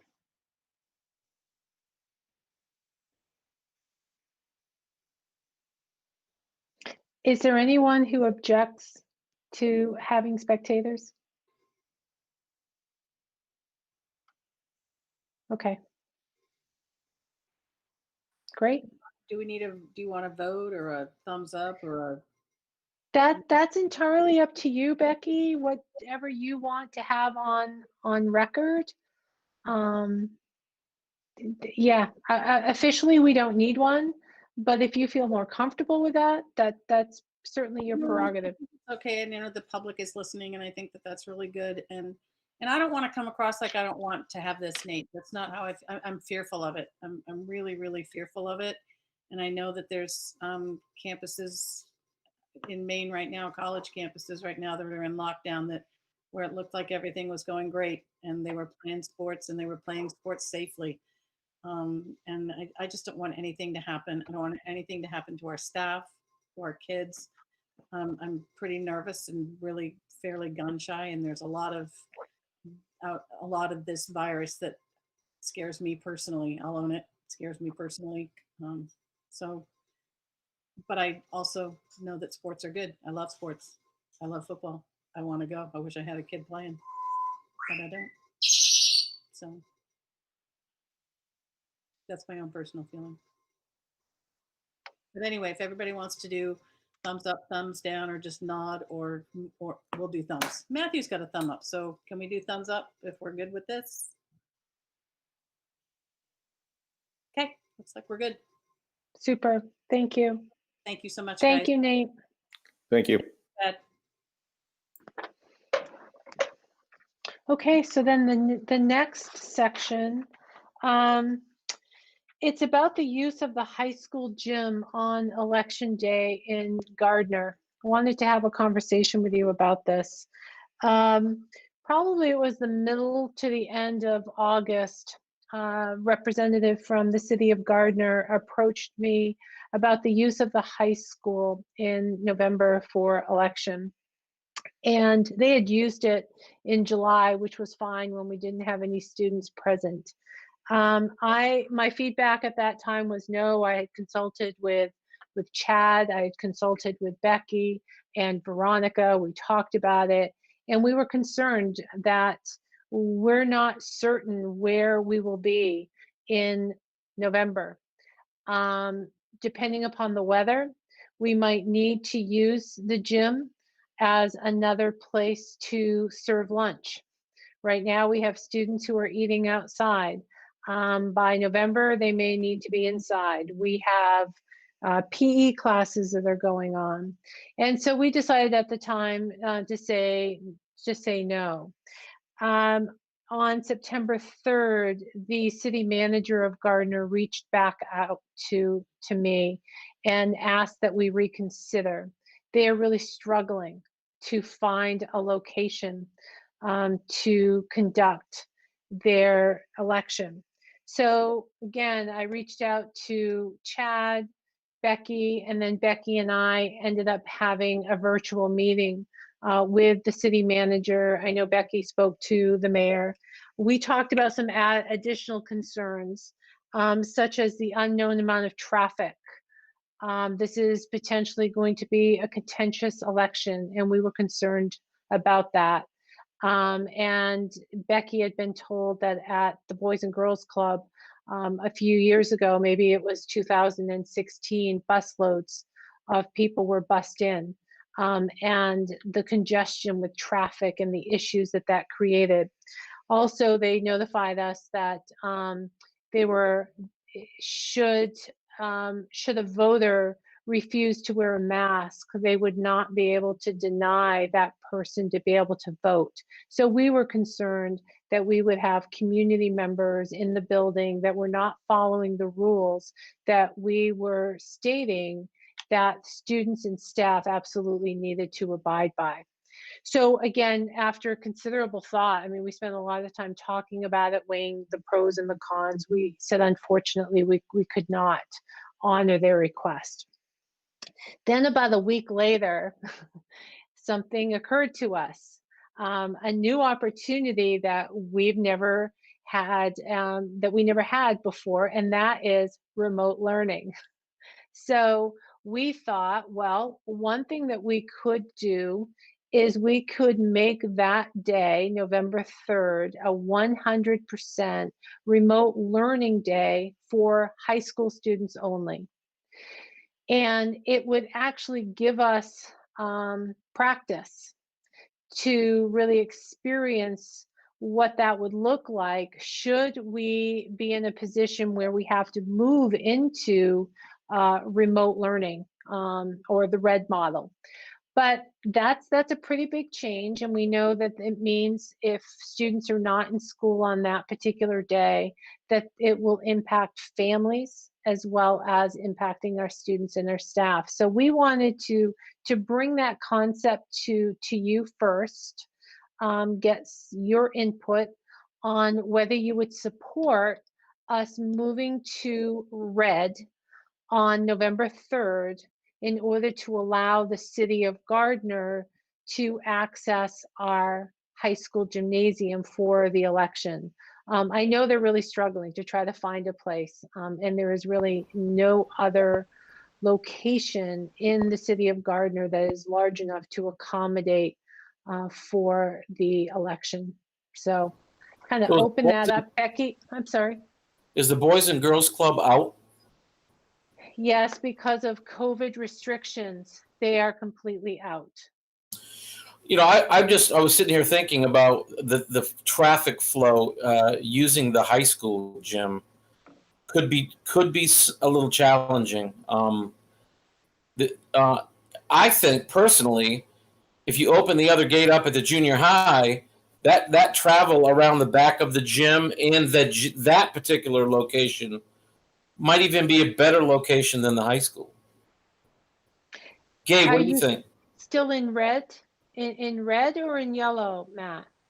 Well, I don't know, either or. I mean, you know, the similar problem though still exists, whether it's at the high school or the middle school, is that the gymnasium, that space may be needed for instruction. It may be needed to to feed students, for a space to feed students. Remember, we are limited to 50 students at a time in our cafeteria, in all of our common spaces. So right now, students are able to eat outside at picnic tables and various other places. By November 3rd, we may have to turn our gymnasiums into a cafeteria, a makeshift cafeteria. So. Okay, I guess I have one other comment.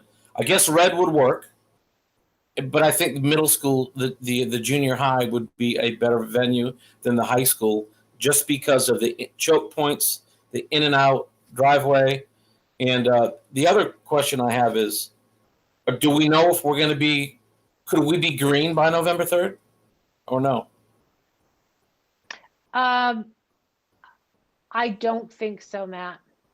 In order to comply with the transportation restrictions, and the recommendations or the guidelines still restrict us to 50 students in a common space. As long as those restrictions remain in place, we're not going to be able to take the high school, for instance, or even the middle school, to take 300 students and turn it into 600 students. We're just not going to be able to have a full population in the building and comply with all of those guidelines.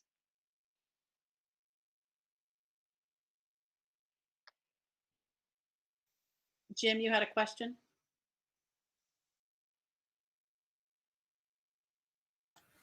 Yes, I'm having trouble getting.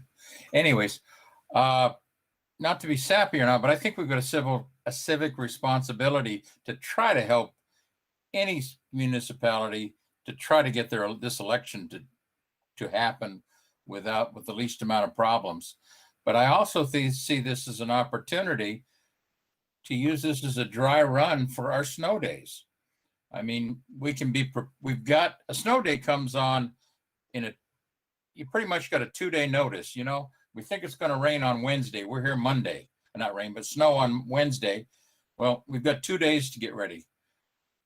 We know this election is coming up. We now have 5 or 6 weeks to get ready, and we can go ahead and prepare for that and give us a feel for what a snow day would be like. Because I think the opportunity with remote learning will be great to save us snow days. So that's my comment. And I'd really like to see us make it happen. And I personally think if the kids are not present in school, but remote learning, it will be some difficulty for parents, but I think it would be the best place to do it would be at the high school. Thank you.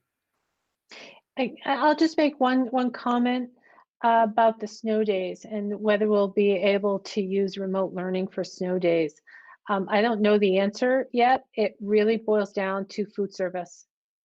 There are requirements on our need to feed students, and we're not allowed to send food home technically the day before a snowstorm. So given that we are in the summer feeding program mode presently, we may be able to get away with it. But once that waiver disappears, that may be a hurdle for us and for other school districts to be able to use the remote model for snow days. So just so you know. But isn't that something we could take up with the DOE and with our state legislators, that this is something that would make our lives and the students' lives a lot simpler? It's, yes, we'll talk to the DOE, but it's the federal food service program. It is not the state rules, it's the federal rules. Well, then so maybe we can talk to our Congress people and our senators. So I just think it's a good opportunity. So that's my thinking. Pat Saucier had a question or comment. Well, I've just thrown it out there where there was concerns about the amount of traffic and stuff like that for the high school or the middle school and stuff like that. It's a great idea that this could be utilized as a dry run for a snow day. And I understand it's not a snow day, but it's something that we can help the city of Gardner take and have that extra space. one of the thoughts is the council is broken up into districts.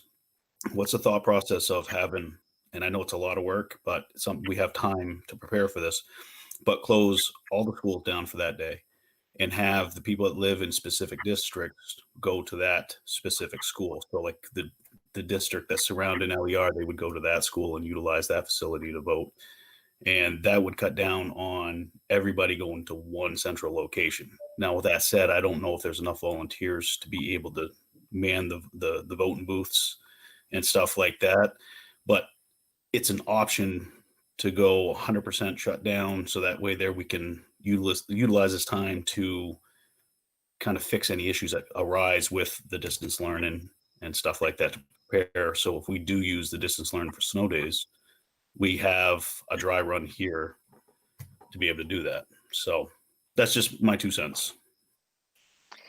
And Patrick, the city approached us and just asked for the high school. So, you know, we're not able to respond to whether the city needs or could benefit from accessing all of our facilities. They're only asking for one, so. Yeah, no, and I understand that. It was just one of those things to kind of troubleshoot the amount of vehicles and stuff like that. Because I know working at the firehouse on election day, there's vehicles parked all over the place when those booths are open there, and trying to get onto Prey Street for any type of emergency. That's another can of worms there. So just a thought. I think when I was a kid, they used to do it that way. They used to vote by district, and it was polling places in each district. Yeah, years ago there were here, yeah. And initially when we were approached, the city manager said that in her former community they would cancel school on election day. That's where we got hung up, is she used the word cancel, and so Pat and I both got stuck. Oh, they want us to cancel. We can't cancel school. We've worked so hard to get here, so we can. So it was in that week after thought process we got to, wait a minute, we have this remote thing we can do, and remotely having the high school empty. It's a bigger parking lot, and it's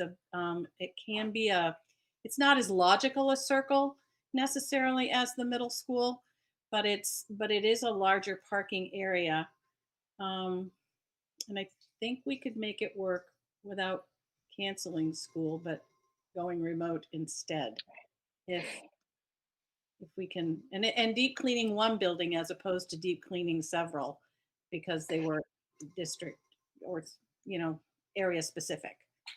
And the city offered to hire professional cleaners. They can come in the following day and do a thorough cleaning of the gymnasium and whatever areas they use in the facility, so that it will not be an expectation for our staff to have to clean the following day. So I'm not hearing any opposition. A lot of people saying that they are in support. John, you had a question? Oh, yes, John, I'm sorry, I forgot. Yeah, that's all right. I was going to ask, and Pat, you may have just actually answered it for me, but I was going to ask if we could swap Wednesday and Tuesday, where Wednesday's kind of off in the district anyway, and that would open it up. But if they're coming in the next day to clean, I don't know that that would necessarily be possible or feasible. Correct. And we also have to remember, for high school students, we have to keep a schedule that's consistent with capital area tech. Right. And so if we start moving days around, it could impact students who participate in that program. Okay. And then the other real quick comment / question I had is, could we also request that they, put in cones or something that to address Matthew's concern with the traffic flow and the, running into some sort of roadblock somewhere where it's just too much traffic? Could we ask them to bring somebody in that's directing that, or there's cones to guide or arrows to guide or something, so that whatever facility they use, whether it's the middle school or the high school, there's a traffic flow and a pattern that's concise and not confusing to any of our district voters? Yes, we can ask that question. I would almost say that we ought to just kind of be hands off in that regard. They get the building, let them figure that out.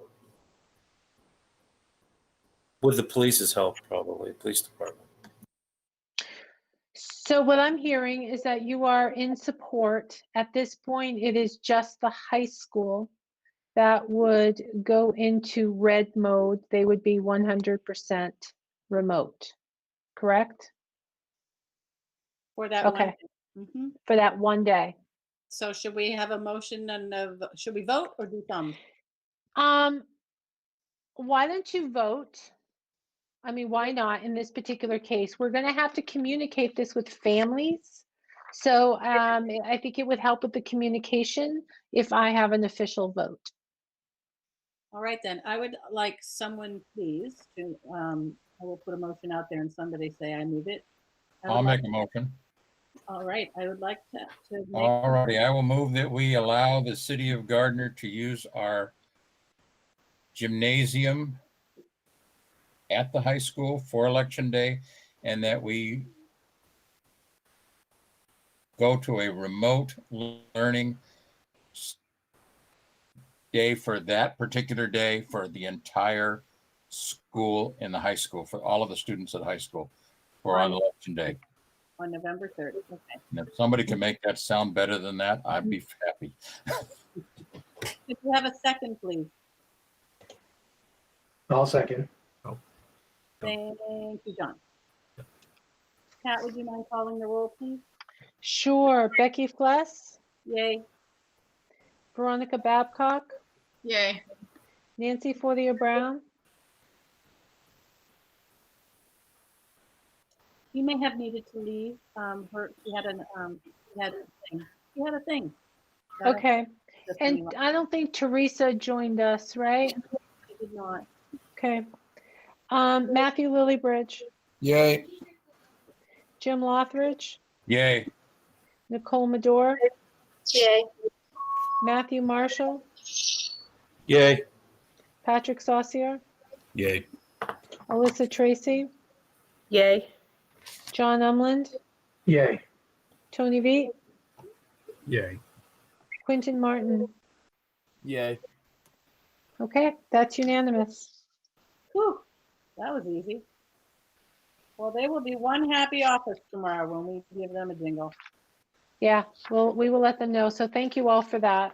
Yes, thank you. I just have a couple more things then.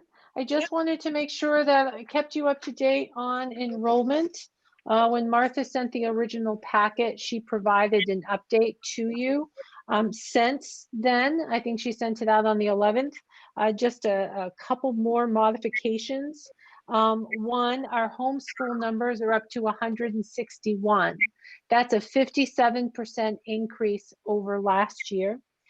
And as Angela told you earlier in her presentation, that the 100% remote learning is at 270. I think the report that you received showed that it was at 258. I think those are the biggest changes. I'm sorry, other than private schools. Our private schools now are up to 11.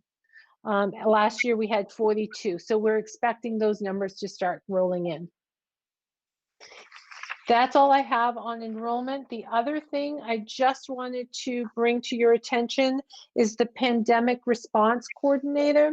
As you recall, you agreed to hire a pandemic response coordinator, and she has been amazing. She has helped us tremendously over the last 6 weeks. She has really helped. She has worked with the nurses and worked with administrators to develop protocols and procedures that led to the smooth opening of the school district. At this point, she has decided, she feels like she's kind of worked herself out of a job. She feels like we have the measures in place that we need. So tomorrow is her last day, and she's going to go back into retirement. So one thing that she and I have discussed and that she is recommending is that we instead move forward and look at appointing a lead nurse that we have one nurse that will help kind of coordinate for the district while we're in this pandemic. And it would be a person who can see the larger picture, a person who would communicate with the central office, just to make sure that whenever there's an update from the CDC, we're making the necessary adjustments in our office to our handbooks and to any other documents that we need. So I would like to know if the board is supportive of us moving in that direction. I would put it out to all of the nurses and have them apply to see if there's anyone interested in that position, and then certainly work with Becky to determine what an appropriate stipend would be to pay that person for the remainder of the year. Any objections to that? Okay, great. And I would use the CRF funding to help pay for it. Look at all those heads going like this. Yeah. Okay, great. Thank you. That's all that I have, but I see Jim had another question. Yes, I do. I'm going back to the nutrition portion of our comment. I didn't want to put it forward then, but it's tangential to this. Our free and reduced lunch signups. Are we being, since we've gone on this summer feeding program and we're continuing to feed multiple, free, basically we're feeding as many students as wish to be fed free lunches and free breakfasts. Are we losing any of our signups for the free and reduced lunches that we need to get for federal funding? I don't know. I don't know the answer to that question, Jim. I would have to follow up with Linda. This year, Linda sent out the letter to sign up for free and reduced, separate from the packet of information that is sent home. As a result, she received initially much greater response than what she's received in the past. Now, that greater response doesn't mean that our numbers are a lot higher, that they're not. We have some low numbers. I think the highest number right now is Riverview at 50%. Helen Thompson is in the 30s. I think Pittston is down to in the high 30s. And as a school district, I believe the school district, last time I saw a number, it was around 36. So it's very low. So she is doing her best to still encourage families to complete those forms, but I'm not sure what her success rate is. Okay, thank you, because that's critical to get that done. And I know you're working on it. I wish there was something more we could do to get families. I'm thinking of Pittston specifically because I live there. We get a lot of service from the schools for Pittston students, and I really would like to push to get that done. Thank you. You're welcome. I wonder if there's something, I don't know what it is, but people have been receiving meals now for 6 months, everybody and anybody that wants one, and it's been free and it's been great and it's been really nice. And I'm wondering if there's a way that anyone can think of, I can't, that as this winds down, because it will, we'll get to December 30th or sometime shortly thereafter, and there won't be free food for everyone after that. So maybe the free and reduced push will come at the end of the year instead of at this time of year where it is now. And maybe we can sort of, do an ad campaign to talk about how great it's been to not have to worry about having your meals provided and to have the free lunch. If we could somehow make it seem really friendly and appealing to fill out the form. You've really liked this comfort. If you've liked this comfort and it's been useful to you, can you help us with this form? Everyone help us with the form, not just the people that need it. Maybe we could put a flyer right in with the lunch or with the meals that we're handing out.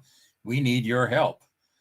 Please help us with filling out these forms, and with a little short one that tells what we get out of it, not just what they get out of it, but the funding we get for teachers and for Title I and all those things that are critical to a good school system. I don't know. thinks we Well, need to maybe- think out of the box. Maybe Jim, that's a good idea, but also maybe it's putting it on the website. Did you know? Doing a little FAQ I agree.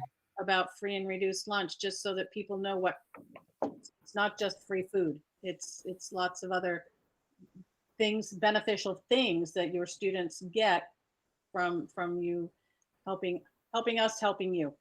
Could we get the local municipalities to put on their website about this for their voters? I don't know, possibly. Pittston has a website. Gardner, I'm sure, has one. I Mhm. think West Gardner has one. Randolph has one. If we could get that sort of the momentum going and have people engaged, we may get more people to fill them out. And it's the people that really need it that we need to fill it out for. Those kids need food. Agreed. If we could turn it from a negative to a positive. Yes. So that the community could see it that way. Okay. Thank you. And I will remind the board that multiple times in the last 4 years we've given away expensive electronics. We've made the investment. We've tried to make it fun. We've tried to encourage everyone to apply and be eligible regardless of their income. And we've tried to include the benefits. And last year we just were not successful, despite the fact that I think we had like $3,000-4,000 worth of technology that we raffled off. It didn't make a difference. So we're certainly open to other ideas, other suggestions, but what we've done just has not materialized the returns that we had hoped for. What's our deadline for that, for the reporting the numbers of free and reduced? There's a deadline coming up. October 1st, I think. I thought. Okay. So at the end of the year, when the meals do, if they do stop, or in the middle of the year, if they should stop, then it's too late for this coming year. Mm-hmm. So I would really like to see if we can't get something accomplished.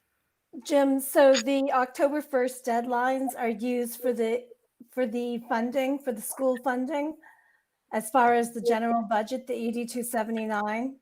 As far as the grant funding, we're able to pull the free and reduced numbers from any month. Okay, great. Great. Thank you. I got those confused. Thank you very much. Can But the I AV think class that do the a state actually does, Andrea, the states, the feds, when they look at free and reduced and do a calculation, there is a fall cutoff. And I thought that was also around October 1st. So the cutoff for us is based for the ED 279 for our funding, the additional money that flows through the funding formula, that is the October 1st deadline. As far as your Title I, your local entitlement, and your others, when the application is done, she's able to use numbers from another month. So she just needs to be consistent. Okay. Yep. Can we have the AV class, somebody do a project and do a PSA and put it on our website? Everybody's looking at all of our videos now, right? They are looking. I don't know what their curriculum is, so I don't know whether they could do that or not. But we'll see what we can do. We'll talk about it. And the free and reduced problem with the applications is not our problem alone. Last year, the DOE brought us an example, giving electronics away, finding a good way of trying to increase numbers. And I had to sadly report to Tyler Backus that it really didn't amount to much. So it's everywhere. It's maybe an antiquated form put out by the federal government that needs to be updated, and maybe the federal government needs to find another way instead of us. We have a lot to do. Maybe they could figure it out. Give us a great idea that works. Don't hold your breath. I know. Just a suggestion, but no, I won't hold my breath. All right. So that's all we have. Don't y'all want to stay a little bit longer? Sorry, no. Who's hungry? I'm ready to go. Yeah. Dinner time. Okay. Thank you all so very much. Great meeting. Great to see everyone. Someday we're going to be 3D. Oh, hi, little person. Hi. How are you, buddy? Nice to see you. Future board member. Future board member. That's right. Come on down. I don't know. We'll see about that. Yeah. All right. Good night, guys. Have a good night.